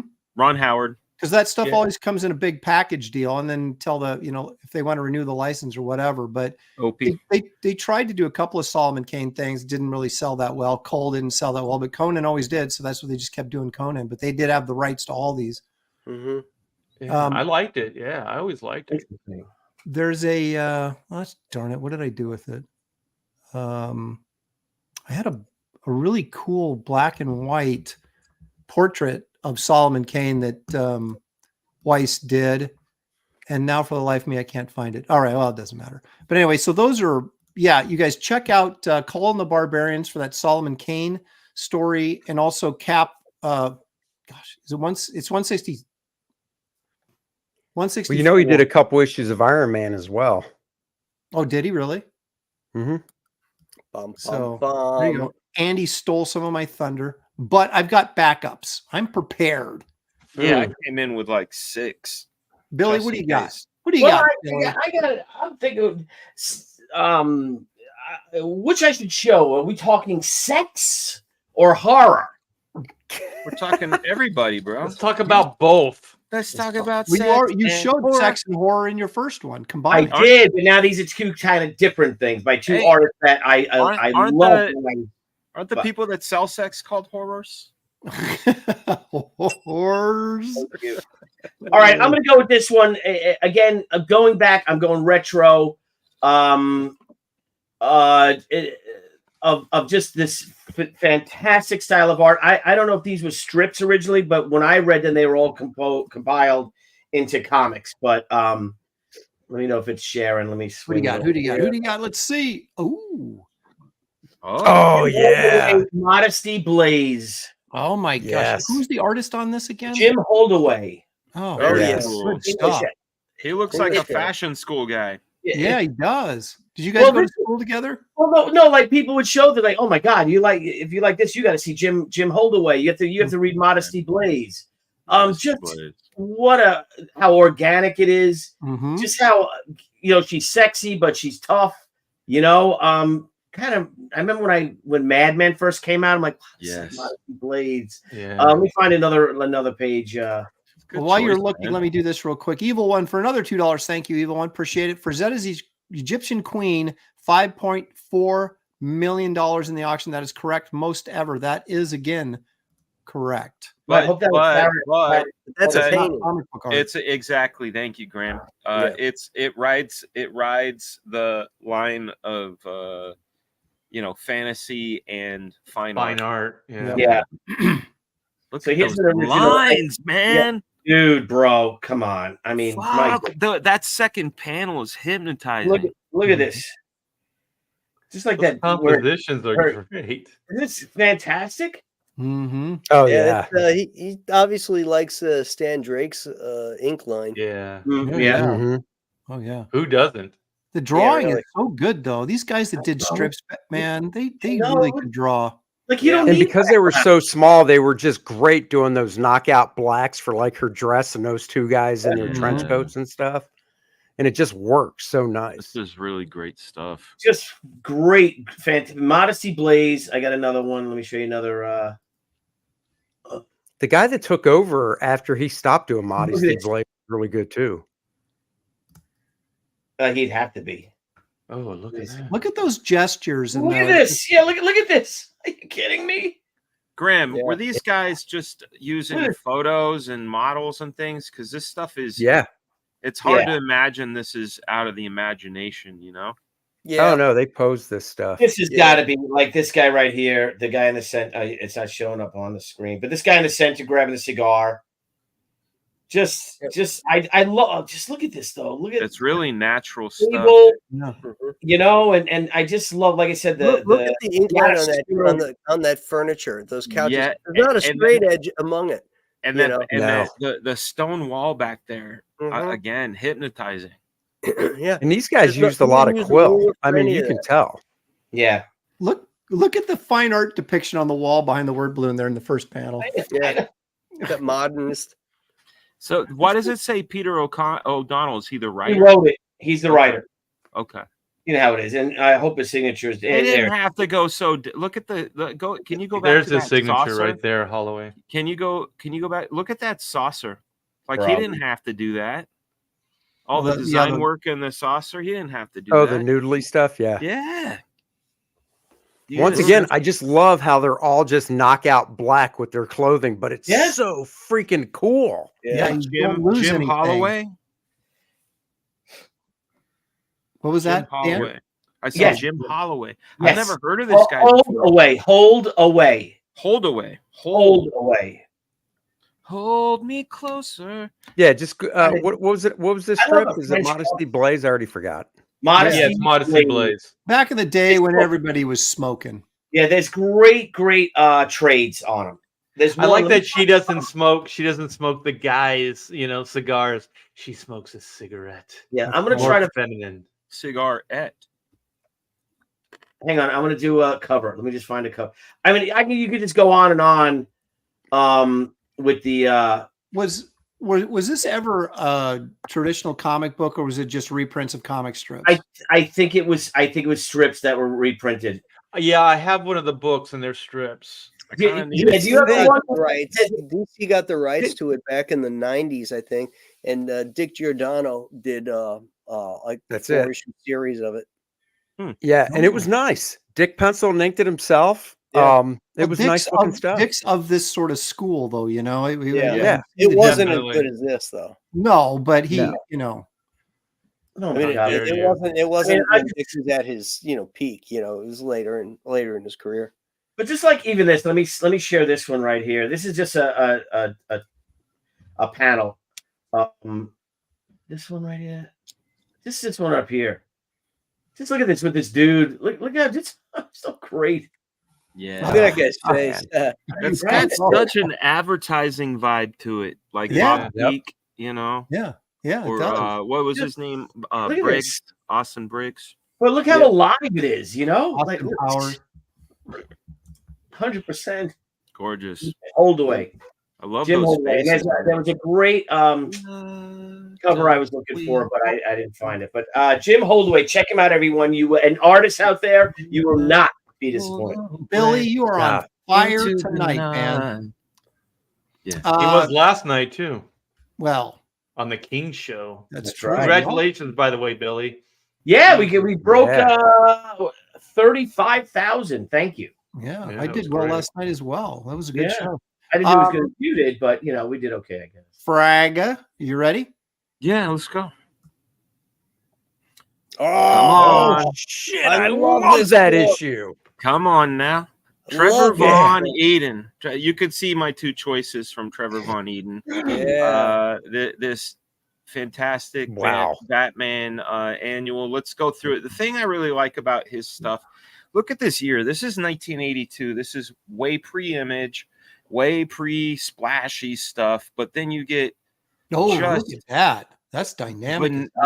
super duper bananas. Look at his treatment of Batman. Ooh. Yeah, look at that. That page layout is kind of really strange, but works. Oh, it's nice. His, This is pre-Mazzucchelli. Pre-Mazzucchelli. Yeah. Yep. Yeah. Dan, yeah. did you ever see the 2 issues of Batman and Outsiders he did? No. Oh, they were fantastic. I He have also this did A and World's Thriller. Finest, which is great. Please send me those because yeah, look at this, dude. Like, Didn't he also do a Legends of the Dark Knight called The Venom, where he was addicted to the drugs? Wasn't that Trevor Von Eden who drew that? probably. Yeah, but somebody It else. was, he but didn't have a good Jose, anchor Oh, was it Jose that did the finishes, or who? Who did the Oh. finishes? Look Well, at he that also did- Batman profile, guys. he did Black Yeah. Lightning too, didn't he? Yes, he did. Yeah. Yeah. But he also did a Green Arrow miniseries that Dick Giordano inked, and that was awesome. Look at these graphic ideas. That I know. shadow. The storytelling here is amazing. I didn't know Yeah. he was. That's dude. I mean, Oh. I thought his aesthetic was great, but he also, like you said, the look at that fucking page layout. It looks Wow. very like contemporary. Like still, Yeah. it looks like it's ahead of out his there. This is time. 1982, man. This is 42 years ago. So Yep. this is his Batman annual. The first thing I actually ever saw him on was Thriller. Yeah. That was the first Jackson. stuff it was. And that's the year after it. But look at just the claustrophobic panels, Art to Bear. You're right. Those are great. Yeah, I mean, look at that figure. Scabbard. Yeah. Yeah. And those faces, and yeah. So Trevor Von Eeden is my second pick. He's doing Frank Miller-esque stuff here. Yes. Yeah. Look at that back. Yeah. You know, This guy should have just Is been he doing shaving graphic that novels. sword Look at into his that. skin? yes, he is. Yeah. He's Would you actually say, Yeah, what's Graham, he it out. doing there He's to pulling it- himself? That's He's gross. pulling it out of He's his doing skin. to himself. Oh, He's pulling it out. He's Wow. doing the good old pull out that I wasn't good at 3 times. Putting it in. Yeah, but look at Yes, sir. that. Yes, It's sir. got like just funky graphic appeal. Yeah, but it again, sure does.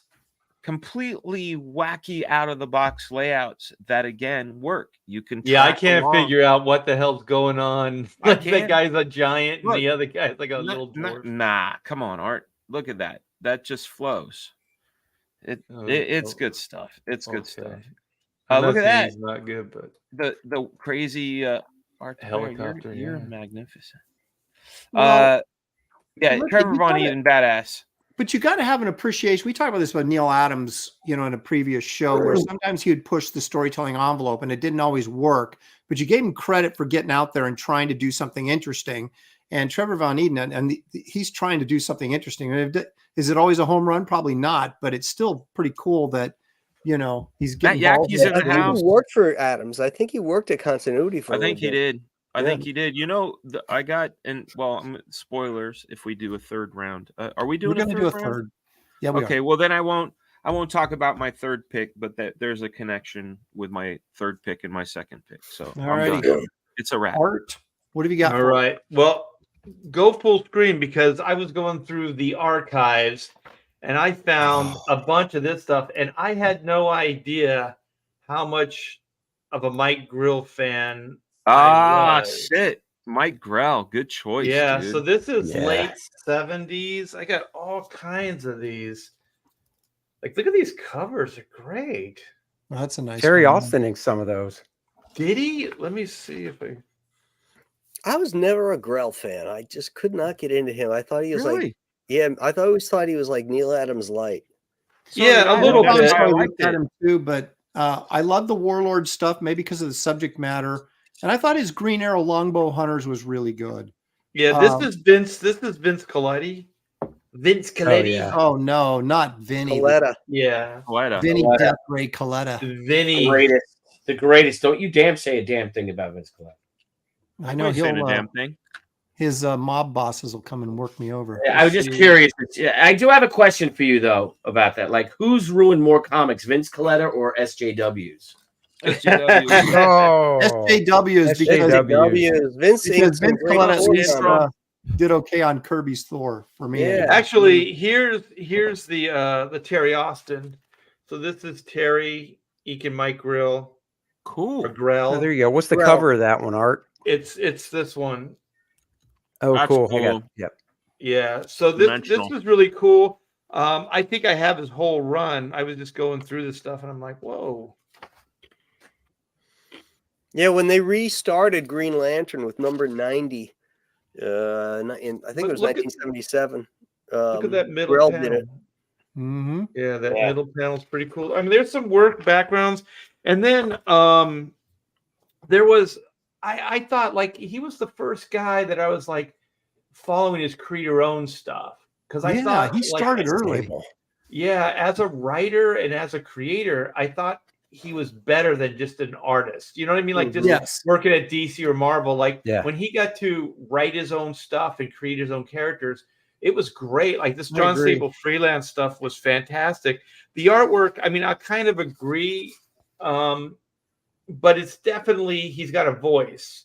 You know what I mean? Mhm. It's not Yeah. always the best aesthetics, but Did you see the Tarzan strips he did when he took over Tarzan for a little bit? Yeah.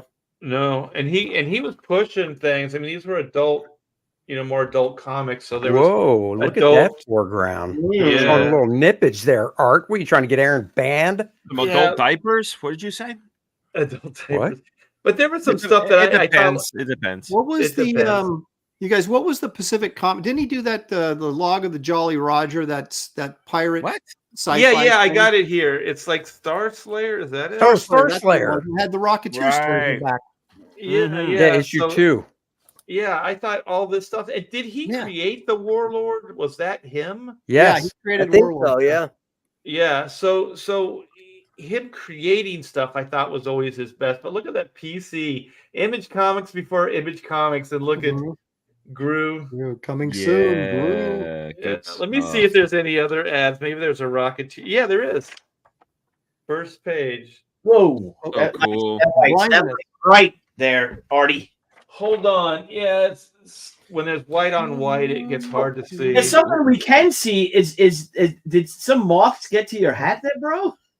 Yeah, it's old. It's ancient. This thing's Yeah, like 30 dude, that's years a old. 1994. Yeah, It's that's like a great 30 hat, years old. Art. I wish I still had mine.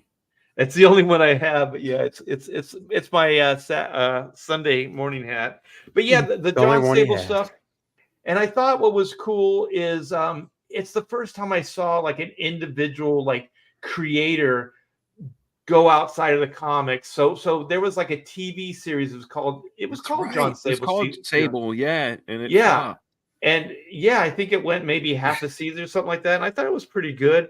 But it was just the idea that somebody could create their own stuff and market it and sell it. There's Timothy. Yeah. Those were cool times when they had those color independent comics coming out there in the early and mid 80s. Yeah. They had some really Even- cool stuff. Even the black and white explosion was exciting. That's true. Yeah. You're right. It was. But this is white on white. Billy will bust my balls, but there's flag in there. There's American flag. There's Sure. E-Man. No, the other one, it was just so bright I couldn't see it. It was just like Yeah. white. That's There's all. Mars, Warp graphic, or what? No, Warp was that the Neil Adams thing? What was that Warp? No, his was continuity or now, not now. No, but there was Neil a was book. continuity. Who did now? Who's now? Oh, you know who this is? This is Infinity. Jerry. This is Was it? Jerry Bingham. Yeah. Yeah, Small he world. did some warps. He did some And warp Neil did stuff. some Frank warp Bruner stuff. started it. Yeah. Yeah. Neil did some warp stuff too. I don't know early on.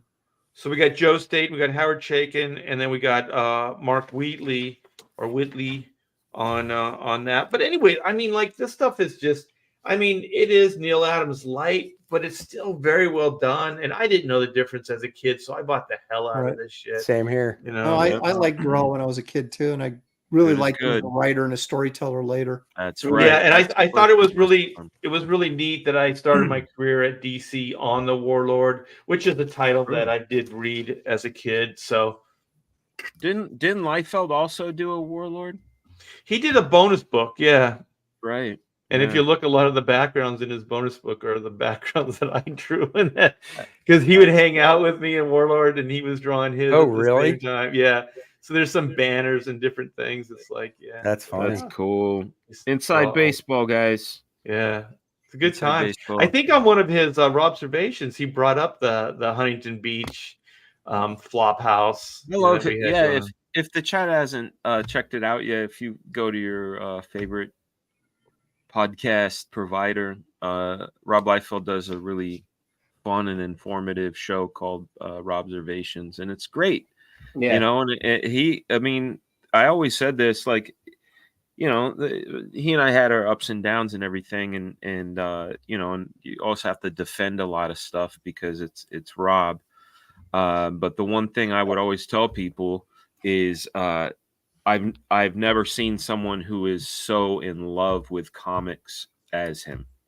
And I mean that. He loves comics. He may not have the depth that someone like Graham has, but dude, when he gets into it, he is all in, up to, you know, full tilt. That guy loves comics. He's kind of like a comic book fan, almost more so than an artist. You know what I That's mean? what I'm Like the talking way about. he talks, Yeah. he talks like a fan. Like, I Yeah. love it when Oh, this guy yeah. does this and that guy does that and stuff Mhm. like that. So it's really cool. Like you And said, he's a Oh, go ahead. historian too, like a bracket, you know, like he knows what he knows. You And know? he knows it well. he knows And everything. we got guys like Graham to educate us. Like before we were doing Brofessionals and before I got to know Graham, I didn't know a lot of the stuff that I did, you know, open up all kinds of things. So Yeah, before Brofessionals, appreciate I that. didn't even know who Graham Nolan was. I knew who he know. was. Just kidding. That's because you were stoned when we met. Hey, you know what's funny, Graham, is I didn't even know it. I complained about your work before What? not your work per se This in truth or dare. this guy. No, it was I did this He-Man book, He-Man Masters of the Multiverse, and the whole thing about it was I had to draw sort of in different styles and stuff, and smack dab in the middle of that book is a Batman Snickers ad. Yeah. And you did it. and I didn't know you did it. I was just like, why would they put a comic ad in a comic that has style switches? Damn, because Graham you turn Nolan. the page and all of a sudden it's a Batman. It know was what I mean? 1970s Batman. Yes, it was, and I just remember going, "Holy shit! Why did they put this here?" But no, that's the last piece of work I did for DC Comics. Is it really? Yeah. It's the last piece of work that I did for DC Hey, Comics. The last seriously, Graham, the last piece of work I did for DC was the Shazam Snicker bar ad I did for them. Yep. Really? I wanted to do one so bad so I could say that I did one. And you guys, this is one of those weird thoughts that I just had. Did you ever think about how, like, when you're doing applause, it's just you're high-fiving yourself a lot? You know what I'm saying? Thanks, Dan. Moving right along. I'm gonna go. Graham, I got you. I'm gonna go contemporary. Now, you guys all know who this is, and I'm sure everybody in the chat knows who it is. But it's so off the beaten path for me stylistically. This is what you get when you take a Vertigo artist and turn him into a superhero artist. And I'm talking about Chris Bachalo. Yeah, Chris. Yeah. What a great choice, man. Really good choice, actually. A great choice. I mean, I don't know that. He should be more popular than he is. I mean, he is popular, but he doesn't really. He's always seems to be flying under the radar to me for some reason. Yeah, I don't know. The only thing I've. Go ahead, Andy. Go. Well, I was just going to say, I don't know if I'd say he flies under the radar, though, just because every book that Marvel puts him on is one of their big books. He was on X-Men forever. Gen X, then X-Men. But he never does Doctor Strange, Spider-Man. So he works on all their big titles. Yeah, but it's like, I don't know why he doesn't. I mean, I guess maybe people do know him, but this is what I know what the problem is. This is what I hear it all the time. I hear it all the time, and it's the same thing some people have with my stuff. If you ever looked at like steampunk or whatever, or even the Doctor Strange stuff he did, because I'm a Bachalo fan. First and foremost, I'm raising my hand. I'm a huge Bachalo fan. Yep. But at the same time, unless it's colored right, it's really hard to read. Yes. It's it's really hard to read. It is. But look at his take on the lizard. He made him look like an iguana. I have stolen this because I thought that is the best take on the lizard, given this sort of iguana head. And I don't know what's going on with the fur here, but the mane or whatever. But yeah, I don't know. His stuff is from, I know you guys probably know John Levisay, right? Yeah, John's my homie. Yeah. And so it seems like whenever I talk to John, is always like, oh yeah, I'm getting 5 pages of Bachalo because he's always so late that there's always like 4 or 5 anchors working on his book to get it done. But I just think he has this sort of unique vision that normally I wouldn't gravitate to this kind of stuff, but there's a certain energy, there's a certain cartooniness that really I find appealing in his work. Solid. You know what it is too? Solid. You know what it is? It's very original too. Like you can't really go, well, this is what he's looking at or anything like that. I mean, it's uniquely that guy. Yes. And he is hard to ink because he also does like these stylized halos. So you can't do traditional stuff with him, like with line weights. Like usually if there's 2 lines that intersect, one's thicker than the other. So that's how you define planes and stuff like that. But his stuff doesn't really work like that. Like I've never inked anybody like this guy. I mean, it's very stylized and you kind of just have to go with the flow and trust that it's going to work out because none of the really traditional ways to ink stylistically work on him. So you really do end up working in a unique way when you work with Chris. This is an excellent choice. Stuff. He uses a lot of dead line weight, doesn't he? Yeah, he does. Do you remember the Ultimates thing he did with Wolverine and Captain America? Yes. Yeah. Well, whoever was doing the painted covers on top of his line art, I thought that was like a way to go because again, I look at his stuff, and a lot of my favorite guys, especially the contemporary stuff like Ed McGuinness or Art Adams, their stuff looks like you could reach into the page and hold it like an action figure, like it's really solid. And that's what I like about Bachalo stuff, is everybody has sort of a chunk, and like there's a sense of volume. It's abstracted all get up, but you still feel like it's solid. Yeah. And I'm so used to doing smooth and curved lines, and everything with him is so angular. And it's just completely counterintuitive to me. And that's why I'm attracted to it so much. I just really dig it. And our good friend Tim Townsend inked a ton of his stuff as well. Probably Tim. Tim's a good dude. I inked a lot of his stuff in the day. A lot of his stuff too. Who did? Who did? Pennington. Oh, Pennington on Shade the Changing right. Man. Oh, yeah. What stuff of Bachalo did you ink, Art? I inked X-Men. I inked a bunch of stuff. I was going to do his, what was it? Steam something? His Steampunk cliffhanger book. I did all the promotional stuff for that. He's a neighbor. Like we hung out socially. Like he came to my daughter's like birthday parties and stuff like that. And cool. We were there when his first one was born, because he lived right in San Diego, so it wasn't too far away. So whenever he'd get in a pinch, it's like, hey Art, can you do a page here, page there? Yeah. So I did the Witching Hour, the Vertigo book with him. Right. Yeah. So I did quite a bit of projects with him. And you know what else? I mean, he's really fast. Like he gets shit done. Is he really? Yeah. So are you saying he's lollygagging and that's why he gets behind? Well, I think what else is going on there is I think Tim Townsend is an incredibly slow inker. Well, but what he does is he just really likes Tim, so I think he makes allowances for Tim to work on his stuff. Yeah. Well, anyway, there you go. There's my I don't know, like I said, how far off the beaten path it is, but I like his vision and his unique approach to things, and so I thought I'd throw him in there because we've never talked about him on this show. It's very cartoony. Right, guys, we've got about 15 minutes, so let's do a quick one more. Give me your third guy, Graham. My third guy is the guy who taught Joe Kubert how to draw army helmets. Heath? Oh wait, you have to. I gotta reshare this. Yeah, I lost you. Okay, hold on.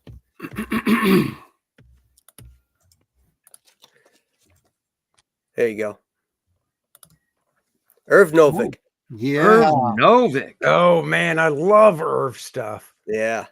Irv was Dick Giordano. Amazing. This is actually one of my all-time favorite Batman stories, The Demon of Gothos Mansion.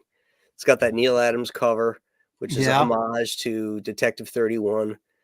Yes. Oh, yeah. This is the Gothic era of Batman, which I love that shit. The rotted trees and the Gothic houses and the ghostly shit that Batman stories would take when I was a kid. This stuff was just so friggin' great. My first Batman had him. First Batman I ever bought, it was like probably around 82. He's like standing on a rooftop screaming. He's got like vampire teeth. And, like Gene Colan did the inside. There's like a big splash of a head. That was my first Batman ever. No kidding. Yeah. Now, Graham, when you say Gothic times, that's exactly like my brain went right there. Yeah. Graham, Irv Novick had a pretty healthy run on Batman, didn't he? Do you know about what he's? What he started in the late 60s. He was doing covers like around the 200s, early 200s, like 201, somewhere around there. And then he went all the way up into the 80s. Really? Oh, yeah. That far in there. Yeah. Long run. A lot of iconic stories that he was involved with. Yeah. Here's another one. It's great. Look at that. Woo! Look at that. Beautiful. What is this from? Yeah, I was going to say, I think this is the story where Batman and the Shadow team up. Who inked this? I think I have that. That's not Dick Giordano. Who is that? It might be Frank McLaughlin. It's softer. Is this Detective or Batman? Batman. And you said right around the 200s? One of the 60 cent giants. 60 cent. This is That's nice. incredible, That is man. I love the way those guys handled Batman's cape. Like Yeah. that. I mean, You can look at see that. that's He where runs Don out of Newton got it space. from. He runs out Yeah. of space on the left-hand side, and yet he folds it in such a way that it's like it doesn't look crowded. Yeah, No. yeah, Yeah. it looks natural. Absolutely, yeah. Yeah. And that foreshortening on that leg, That is a Yeah. great Nice. figure right there. That is really, Yeah. really nice. the twist in the torso. Yeah, You know, Mhm. not Dynamic. every single muscle is delineated, but the form is all there. yeah. I just love that stuff. That's a great, great page right there. Yeah, and here's a black and white one that he did with Giordano. Again, this is from the Demon of Gothos Mansion. Mm-hmm. Look, I love this panel too. Look at that bat shape in the cape. Yeah, Yeah. it's cool. That looks freaking great. Yeah. All right, that's my guy. Very Excellent. nice, Graham. Very nice. You guys are bringing it today. What do you got, Andy? Okay, real quick. Let's see, share the screen. So before I get to it, this is the book I was telling you about that of Carrie Gammel's. If nobody has it and wants to get it, Oh yeah, that's that book. Oh, dope. So that's a really good book. And then the artist I want to talk about, George Freeman. I discovered him on Captain Canuck. Captain Canuck, huh? That's some good figure work. Holy shit. Dude, I love George Freeman's style on this George stuff. Freeman. Just, That's cool. I mean, this was mid-late 70s. Yeah, dude, those used to sneak out on the newsstands every once in a while. You'd go to Spinner Rack and there'd be a Captain Canuck in certain I've stores. never heard of this guy. I've never seen this, and this is Oh, gorgeous. he did the Jack of Hearts miniseries in the 80s. I didn't pick that up, dude. I saw Jack of Hearts, and I turned the other way, man. We talked about this. That horrible I know. costume. You know Yeah. what? I like the really direct, bold colors too. Like it really Yeah. suits the style. Kind of got a bit of a, like in that third panel, that almost feels like a Kyle Baker sort of face. It does. It Yeah. does. I see Yeah. that. Yeah. You know what? I always thought this book felt like it was putting you on, like it was Me a too. joke. I wasn't sure if it was serious or not. Yeah. This is a That's 'cause you're not character Canadian. I always want to draw. I've got the two Really? hardcovers. They did What? two hardcovers of reprinting this stuff. Gotta I just find love it. That second panel looks kind of like a Joe Staten face. Joe Little Staten's Joe another Staten guy that there. did some really cool Oh, stuff. Joe Staten's another one. His Green Lantern E-Man. stuff I thought was great. His And then E-Man. I love E-Man, E-Man. from yeah. Charlton. Oh, yeah. I love E-Man. I bought all that stuff, man. Yep. I've got the whole run of those. I've got the only E-Man stuff I don't have the whole run of is the very first stuff from the early 70s, but when they brought them back, I got all that. So anyhow, yeah, I like the coloring in this stuff. Very unique look to his stuff, you know? Yeah. And the coloring suits the pencil and the ink. Like it really is like a triple like whammy here where they all work very well together. Panel 3 is a little rapey. Something I would say, a but little Dan bit. picked it up for me. Yeah. Right in the booty. Leave it to Andy So- Smith. This inspired Andy What? Smith. What? Dan said it. I'm sorry. So there you go. Hey, Oh, like look at that cool shot of Captain Canuck. I love that costume design. I dude, just think that it's cool. lighting in panel 3 is terrific. You know what? Did this give like Byrne that idea? There was That's what like I'm a wondering. Captain Canuck character in I'm Alpha wondering. Flight, right? Yeah, I'm I think he wondering. said it did, I'll bet it but did. I could be wrong. I The like the costume's almost style, identical. man. George Freeman's got a fun style, dude. It's Mhm. the openness of Yeah. it. Yeah. Yeah. Yep. The Oh, way he's he a does his fan, line Tony. work and stuff. Yeah. I've never He's a seen fan this of rape. before. This is so cool. He's a fan. So there of you go. rape. That's my- And we're that's here the to third one. educate you, man. I know I'm like the LCD of the show. It's great. And real I quick, want this do I still colorist. have it? Here you go. Oh, one of my favorite Don Newtons. There you go, Graham. Don. Ooh. Don Newton. Wow. Aquaman. You know what? If Love Don that. Oh, Newton if he drew Aquaman today, it would sell. Look at that figure. Look at that background. That's awesome. He actually Yeah. looks cool. Yeah. Yeah. What issue is So- this, Andy? This is Adventure Comics 460. Oh yeah. Adventure. No, an That's Aquaman, right yeah, after, Ready for Adventure. Jim Aparo. Jim Aparo left. Yeah. Yep. I love Didn't Jim Adventure Comics run. I Didn't love when, our show, guys. I love our show. I'm just when telling they dumped the Spectre out of Adventure Comics, didn't Aquaman take over right after that, or was it Aquaman, did he take the lead spot? Because he was always a backup story. Well, they had took that the lead Spectre- spot, but between the Spectre and Aquaman, there were a couple other fill-ins. Do you think Kevin Nolan was a Don Newton fan? I think so. I think see. I think it's even again, mentioned. like it the might be squinting of my mentioned in that Modern eyes. Masters. Yeah, You know I'm who not I sure. think Look. that was his biggest influence was Don Newton was Frank Cho. Frank Cho says Don Newton. Frank was his loves guy. Don Newton. Yeah, He owns Cool. a couple I of don't his see it at originals all. too. I don't see it at all, but I I get don't it. see it either, but I remember reading that. Yeah. Interesting. That is Yeah. fabulous stuff.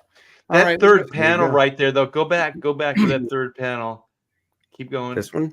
No, right there. Well, actually, it's 1, 2. Oh, yeah, the third panel. That Sock. is a Jim Aparo punch right there. Yeah. That down Sock. shot, Oh right? yeah. Yeah. excellent. I see some Brian Hitch in it as well with some of the side lighting he's doing here. The core Oh lighting. yeah. Alan And Davesy too. You know, these Yeah. guys Oh, yeah. probably looked at Honorable this. Early on, mention. yeah, he was Honorable very mention to Alan him. Davis. There's a couple guys. Yep. I almost feel like I know we're short on time and everything, but it's like honorable mention guys. You know. Oh, look at that panel right there with his arms spread out. Wait. Right Oh, there. that. Oh, Yeah. That's pretty cool. wow. That's nice. I love the colors. Good muscle work. Yeah. Is that like Petra Scottis? Let's see. Don't have any Squeeze clue. me. You She's just- that, you just- I love you her. sound Adrian Roy. proud of that one. Okay. Adrian Roy. Great Yeah. choices, man. Great choices. So there you go. All right. Good choice. Billy. All right, Third so time. I got someone very contemporary, someone who I've discovered a few years back, but I'm sure you guys have, and really think it's a nice breath of fresh air to the Okay. comics. It's a gal. When you say, who's your guy? I have a gal. Okay. Well, let's Oh, see. Lady but I know who it Killer. is. Joelle Jones. Yes, she is good. Terrell's Yeah. that's very Steranko. Yeah, I mean, Whoa. I mean, look at this. I mean, I think she's done Catwoman, but look at She this did. right here. Look how great that is. That's Oh, really shit. Wow. Look at that. That's Fantastic. very throwback. It's Very- illustrative. Lady Killer was actually a pretty fun miniseries, I gotta Yeah. say. She draws really well. I have to give it to her. She does. Yep, she really does. Known for a lot of covers as well. I could share some more. Let me share some other things, but just some. Billy, you're on fire, man. That stuff's great. She Thank you. she had a real popular run there on Black Cat there, or not Black Cat, but Catwoman for a while. Yeah, didn't she? Catwoman. Yep. Let me grab a couple of. I like wanna the say setup. She did some of with that the new cleaver. Wonder Woman stuff too. If you Yeah. can share it, can you share it? Oh, I can share it, Billy. Yeah, And I look at will. that. That's a cover. Yeah. Yeah. I mean, isn't that great? I mean, I think Very everything with throwback. design. I think her draftsmanship. Yeah. How again how organic it is. I'm a fan. And Yeah, and and also also- the Jim Holdaway or Holdway. You see the bit of Jim Holdaway. yeah, in oh the yeah, work? because I love that style. Yeah. And She's- it's very retro. It's Yeah. that story like a period piece because that's like a tiki bar. Yeah. And some cool It's cool. stuff. Well, Yes, Have you guys ever heard of that Sarah Pacini? Is that how Oh, you yeah. say it? Oh, Pacelli. Pacelli. Oh, yeah. She's really good. Yeah, Mhm. here's Yeah. another panel. It's a splash page. Just she's go- very. I mean, She's, Oh my god! no, I just love the she country draws buffalo. really. Yeah, she draws You really know well. what? It looks like Albert Dorn. Yeah, I see the that's Dorn in exactly right, Graham. Yeah. You nailed it. That's exactly Yeah. right. She's Oh, very wow. stylized, but yet it's right on the money. Yeah, It's a little bit cleaner than Fawcett, but it's got the same sort of setups. Yeah, this is all done digitally. I'm and pretty this my sure. my Yeah. buddy Studio 714 Chavaria sent me the some more of the Lady Killer images. So I'm like, all right, because I was going to do her Catwoman. out. I'm writing this down, Lady Killer. That is Yeah, let's badass. find something else. Some good stuff. I mean, Yeah. Wizard Sleeve says some great stuff, guys. Thanks for sharing and stories. Wizard That's what we're here for, Sleeves. Wizard. Yeah, and she's known for Like Wizard Sleeves. I love it. so. Great Oh, wait, icon. one too. more. This is a great. Oh yeah, I'll present it. Yep. Yeah, because this is a good. This is a really good cover. This is one of her It better. sure is. It sure is. Oh my lord. There you What's go. What's her name again? I'm writing this stuff down. Joelle. Oh, yeah. Joelle Jones. Fantastic. She's Does she fantastic. ink her own work too? Yes, I believe so. But I think it's all digital. digital. It's all Yeah. digital. Oh, okay. Yeah, could be. But I mean, this is great. Okay, good stuff. No, the concepts is what it's all about. And animals. Look at all the detail, dude. It's a nice representation of a Catwoman. You know what I mean? Yeah. That's cool.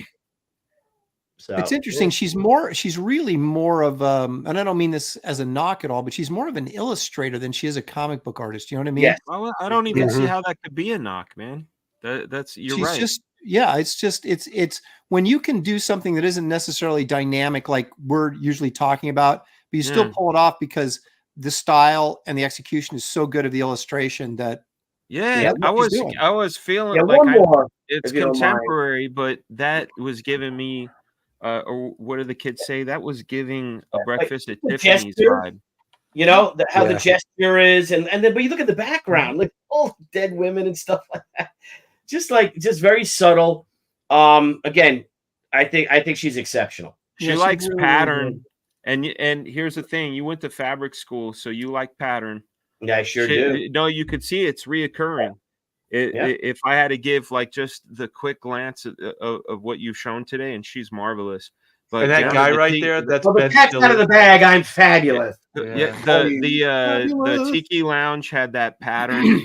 That other one with the woman, the Robert Fawcett sort of composition, had that wallpaper, almost like Sienkiewicz did in the Daredevil thing. And then here, that repeated pattern with those. Look at this, right? Look at the ceiling in a very mid-century Architecture's Digest, bro. That's so good. Yeah, and the guy taking the money, that's Ben Stiller's dad. That's Jerry Stiller. Your friend, Billy's friend. Billy's good friend. She could draw her ass off, Mr. Stiller. All right, Fraga, what do you got here? It's 2 parts, man. I'm gonna go really quick. I know. Okay. I know how this works. Here we go. So this is the first thing I'm going to show you. That what you're looking at right now is a young Dan Fraga. Very young Dan Fraga. Yeah, with hair. But this is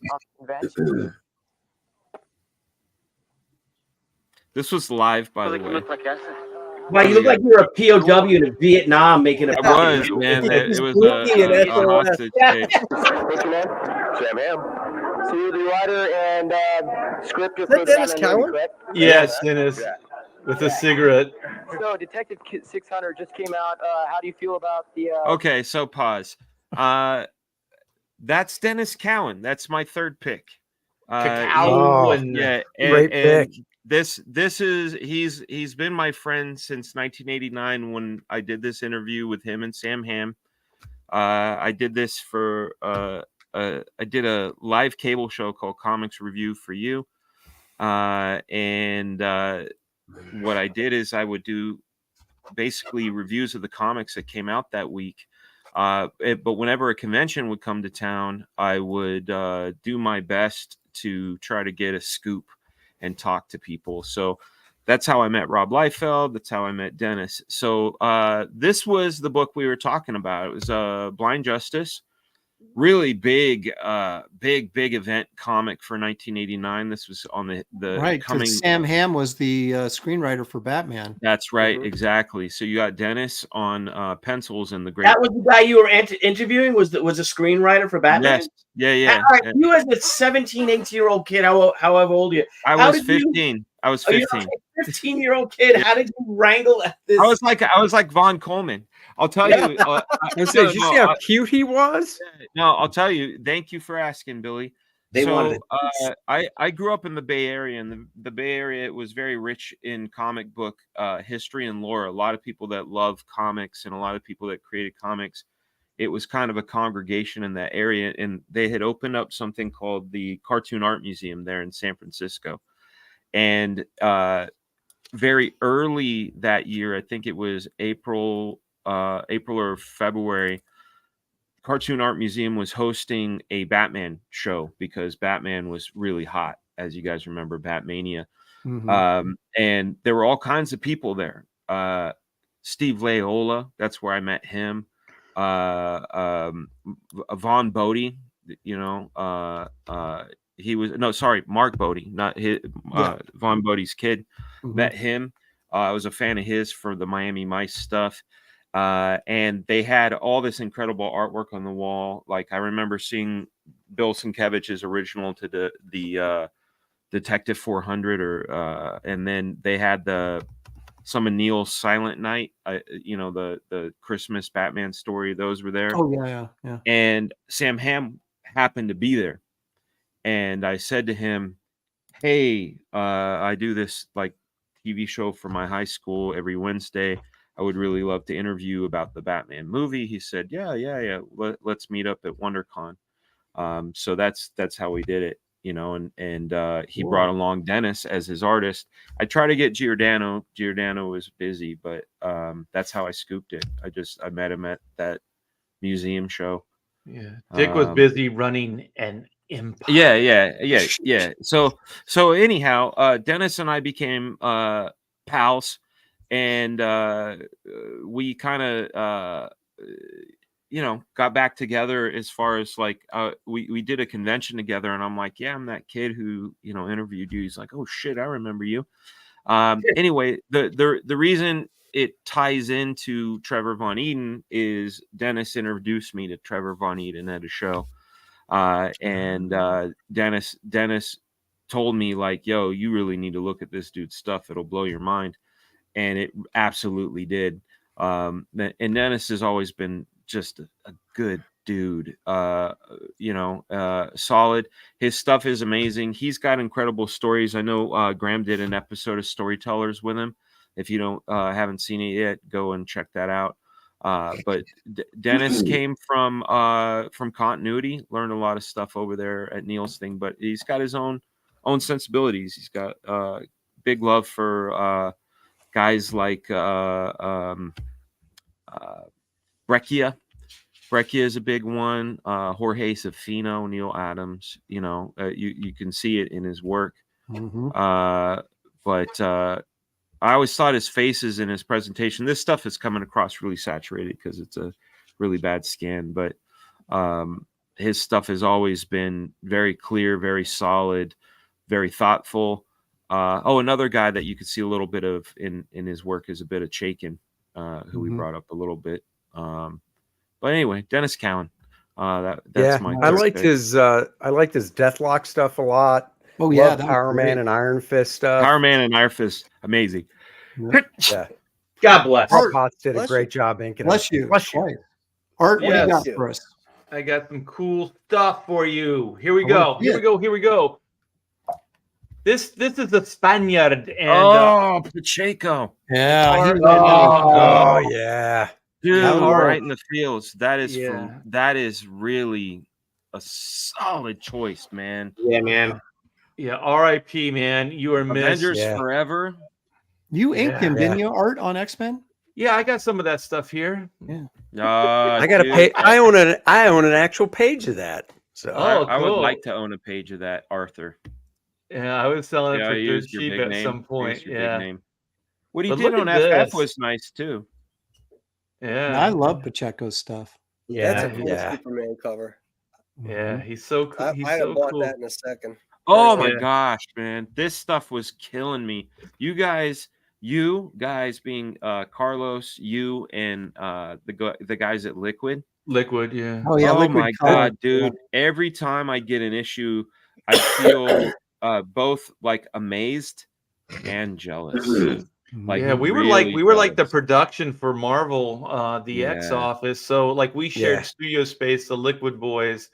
And so I could just kind of hand it off to them and then they would color it up. So it was really neat. So I could see all the color being done as I'm inking the book. I've never been Extreme was like that, but outside of Extreme. Yeah, what do they call that? Soup to nuts. Yo, dude, my favorite issue out of all of this is the Shang-Chi Yeah, that was the that's first a stuff we great did. issue. Oh, it's Dude, so that fucking splash good. page of Shang-Chi. Yeah, and then the Wolverine when he's kicking and the way his leg is like just. Yeah, sorry, I'm Yeah. getting all wacky. Yeah, I wish I could blow. This is low res, but this was one of my Yeah. favorite covers. And then I just the Yeah. simplicity and the directness, and just his Wolverine was, it was all distorted and like, but it was perfect, like stylized. Like he's just so big in the shoulders and the waist is so skinny, but it's just perfect. And then her physique, I mean, he was exaggerating, doing like it was more cartoony, and I inked him in a more cartoony fashion than like when he went off to the Avengers and started working on the Fantastic Four. I asked him about that. I said, I really love Avengers Forever. That's what made me fall for his stuff. I like the Starjammer stuff, but Avengers Forever, really, I was just like, this guy is incredible. He just knows how to move a form. Yeah, I was going to say, don't you think there was like he had this great sense of fluidity in the movement? Yes. Man. And I asked him, I said, when you went over to X-Men, you got really like cartoony.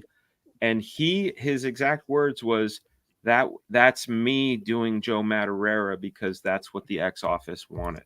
Yeah. Oh, yeah, you could kind of see that. So this was his interpretation of Madureira. It was kind of, but the pencils were, he was penciling the stuff like Alan Davis. So I have photocopies. I know what you mean. I don't think that's a total, like I inked him more like Joe Mad, like in that more stylized way. Where did Graham go? He had to go. He was tired. Yeah, he was like worn out from last night. But anyways, look at that storm. Look at that storm face. Look at that. I love the way you did the hair and Art. Honestly, the way you inked it too. I mean, I just fell in love with this stuff. I was like, man, the most incredible. Like, you guys are hitting it on all cylinders, man. Like every piece of this, the story, the pencils, the inks, the colors. It was like one of those sweet spot packages, you know. It was fun times, yeah. And Carlos used to say, he's like, man, your ink line moves. And I've never had like anybody really compliment me that way. He's like, your stuff just moves. I do it every day. Like, great stuff, man. Well, those talk about the good old days. It wasn't that old, man. It's kind of no. Let's be real, dude. That was 2000, 2001. You're talking about 2 decades ago. Not that X-Men stuff. That X-Men stuff was 90s. No, not the Pacheco stuff, because that's when I left. I thought the X-Men Pacheco stuff was late 90s. No, it was early 2000s. Yeah. Okay. I'm going to do something really quick, and then we'll do the campaign and get out of here. But this is another contemporary guy that sort of was big and then kind of fell off the map. You guys tell me, Ryan Sook. Ryan Sook. He's really so good. Freaking good, dude. He's so so good. that Mandy stuff. This is from the Wednesday's comic. Yeah. I want. He was kind of like an Adam Hughesy kind of guy, Hughes, but Kevin Nolan, Frank Cho. Yeah, but he started off more Mike Mignola. If you look at his early stuff, did he really? Yeah. But this was the thing he did that just blew my mind. I was like, okay, this guy's gone next level on me now. His animals in this were great. Yeah. Wow. I don't know. That whole thing was that concept was great. A ton of stuff at DC, and then he just like freaking disappeared. He went over to Dark Horse to do a new Ghost series, and I don't know if that lasted just a couple issues, and then I haven't seen him since. You know what? You're right. He did a bunch of covers, and you know what? I don't think I ever really, in the last couple of years, bought somebody's art just for the covers, and I did buy those Ryan Sook books just for the covers. Didn't he do another like solo story? I'm trying to remember what it was, but it was like a guy with a beard. It was kind of sci-fi. I gotta look it up. Hold on, let me see. You keep on going. Guy with a beard. Well, Evil One for another $2. Thank you so much, man. Appreciate it, Chris. My favorite underrated artist is definitely Aaron. Thank you. Wait, he spelled Andy wrong. He got the A right. Yeah. Well, you're not underrated. See, so that I'm underrated. Well, thank you. I appreciate that. There you go. I have it. I found it, Aaron. What is it? Where is it? You got something to show? Yeah, It's called The Bearded Man. No, it's not the bearded man. Come on, man. All right, It's the here we bearded go. lady. The Bearded Lady. Single pages. This is it. Life David support. Lindelof. Is this like the Lindelof? He's the guy who did Lost, right? Right, Yeah, the unfortunately. screenwriter. Yeah. This, Oh, Oh, look at wow. that. He's yeah. ruined See, there's many the of bearded guy. Yeah, There's he's the ruined bearded guy. plenty of script, Damon Lindelof. Yeah, but check this shit out, man. There's the bearded guy again. But this was one of the jobs that he did that I was like, yeah, man, what the fuck? This is great. It looks like it was written by a screenwriter. Nothing happens. Yeah. It's called But life beautiful support. drawings, though. Beautiful There's drawings. drawings, but nothing happens. Yeah. All right, guys. This has been a tremendous show. Geez, you guys did well. You brought the heat. I couldn't be more pleased with the stuff we got to look at today. Thanks, Dad. And the knowledge that each of you brought Yes. with Great. the artist, I think, is that's why people love this show. And Graham, tell us more about what you're doing that people should love you for.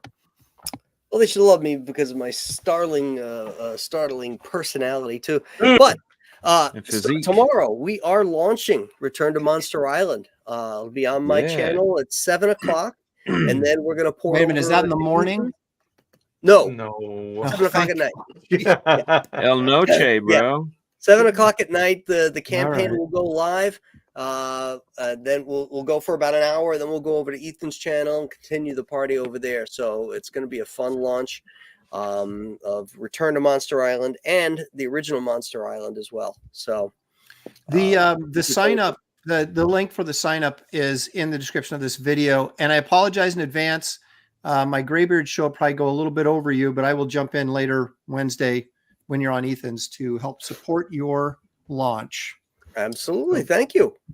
Andy, Share my screen, please. oh, do I have to? Okay. Yes, you do. Cordreth The Awakening, Volume 2 of the Cordreth Saga continues. Sign up page is live. I'm going to say the link is in the description below and hope it is. It is. Thank is. you. So go check it out, guys. Sign up, back the campaign, get the lovely Adriana trading card colored by Kelsey Shannon. That'll go perfect with the Lilith trading card. And tip of the hat to Graham, front of the line shipping. I love that idea, Graham. You are an idea master. So guys, go sign up for it. It'll be launching the beginning of April. Thank you very much. Thank you. For your Actually, service. Andy, you don't have to thank me. You have to thank Julie. That was Julie's idea. Billy, The you dropped your fulfillment screen. queen I said, "You know will- what? This is what they ought to do." I'm like, That's a great idea. I will have to that was do a that. great idea. Mr. Tucci, you dropped your screen. Yeah, I did. I'm gonna save that for the bros. She We 30 are the number. bros. She waited. She know, this is the number bros. one, yeah, 30th anniversary special. We are now at we've crossed $35,000. Thank you, everyone. Our total returns are now over $98,000. Thanks to Kickstarter and Indiegogo. We're over 900 backers. And so thank you guys for all your support. Cool thing is that this book is going to press this week. Well, it's going to the printer for proofing, and then hopefully they don't screw us over.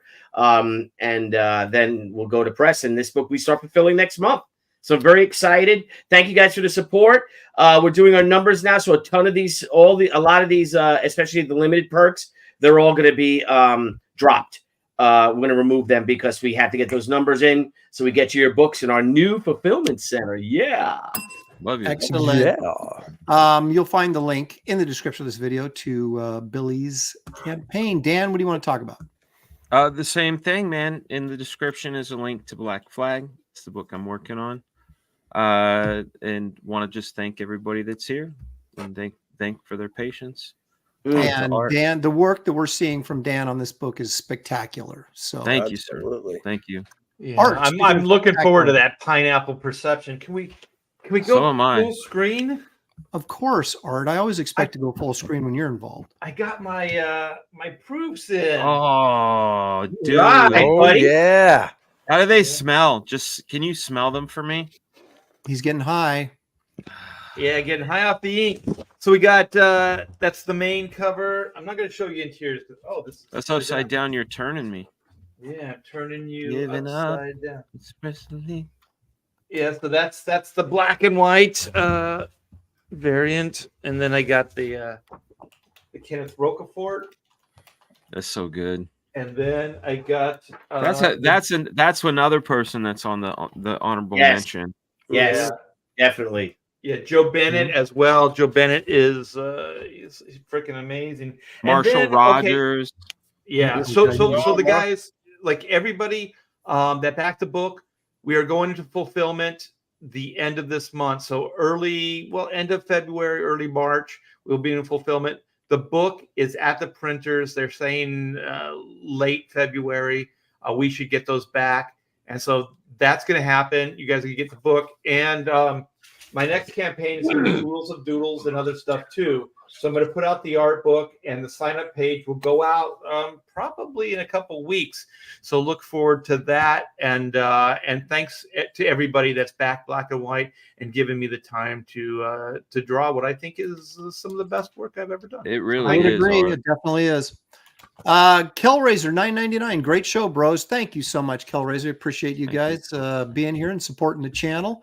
And I'll just say quickly that I have Kit Carter Planet Doom graphic novel that is in demand right now on Indiegogo. You'll find the link in the description of this video. If you haven't checked it out, please follow those links and take a look at these campaigns, see if there's stuff that might be interesting to you. I want to thank all you guys for being here. The bros came through tonight with some really good stuff. And I want to thank everybody in the chat for being here and supporting this show, despite we've got some heavy competition going tonight. But you guys showed up in force. They need to run over there as soon as they're done here. Go support Ethan on his. That's right. So when you're done here, go over there and yell at Ethan. And Andy is next week. Andy is next week. Tell him Brofessionals sent you. Yeah, that's right. Yeah. Tell him the bros sent you. So Andy will be hosting next week on his channel. But until then, guys, we will see you next week right here on the Brofessionals. Bye-bye, everybody.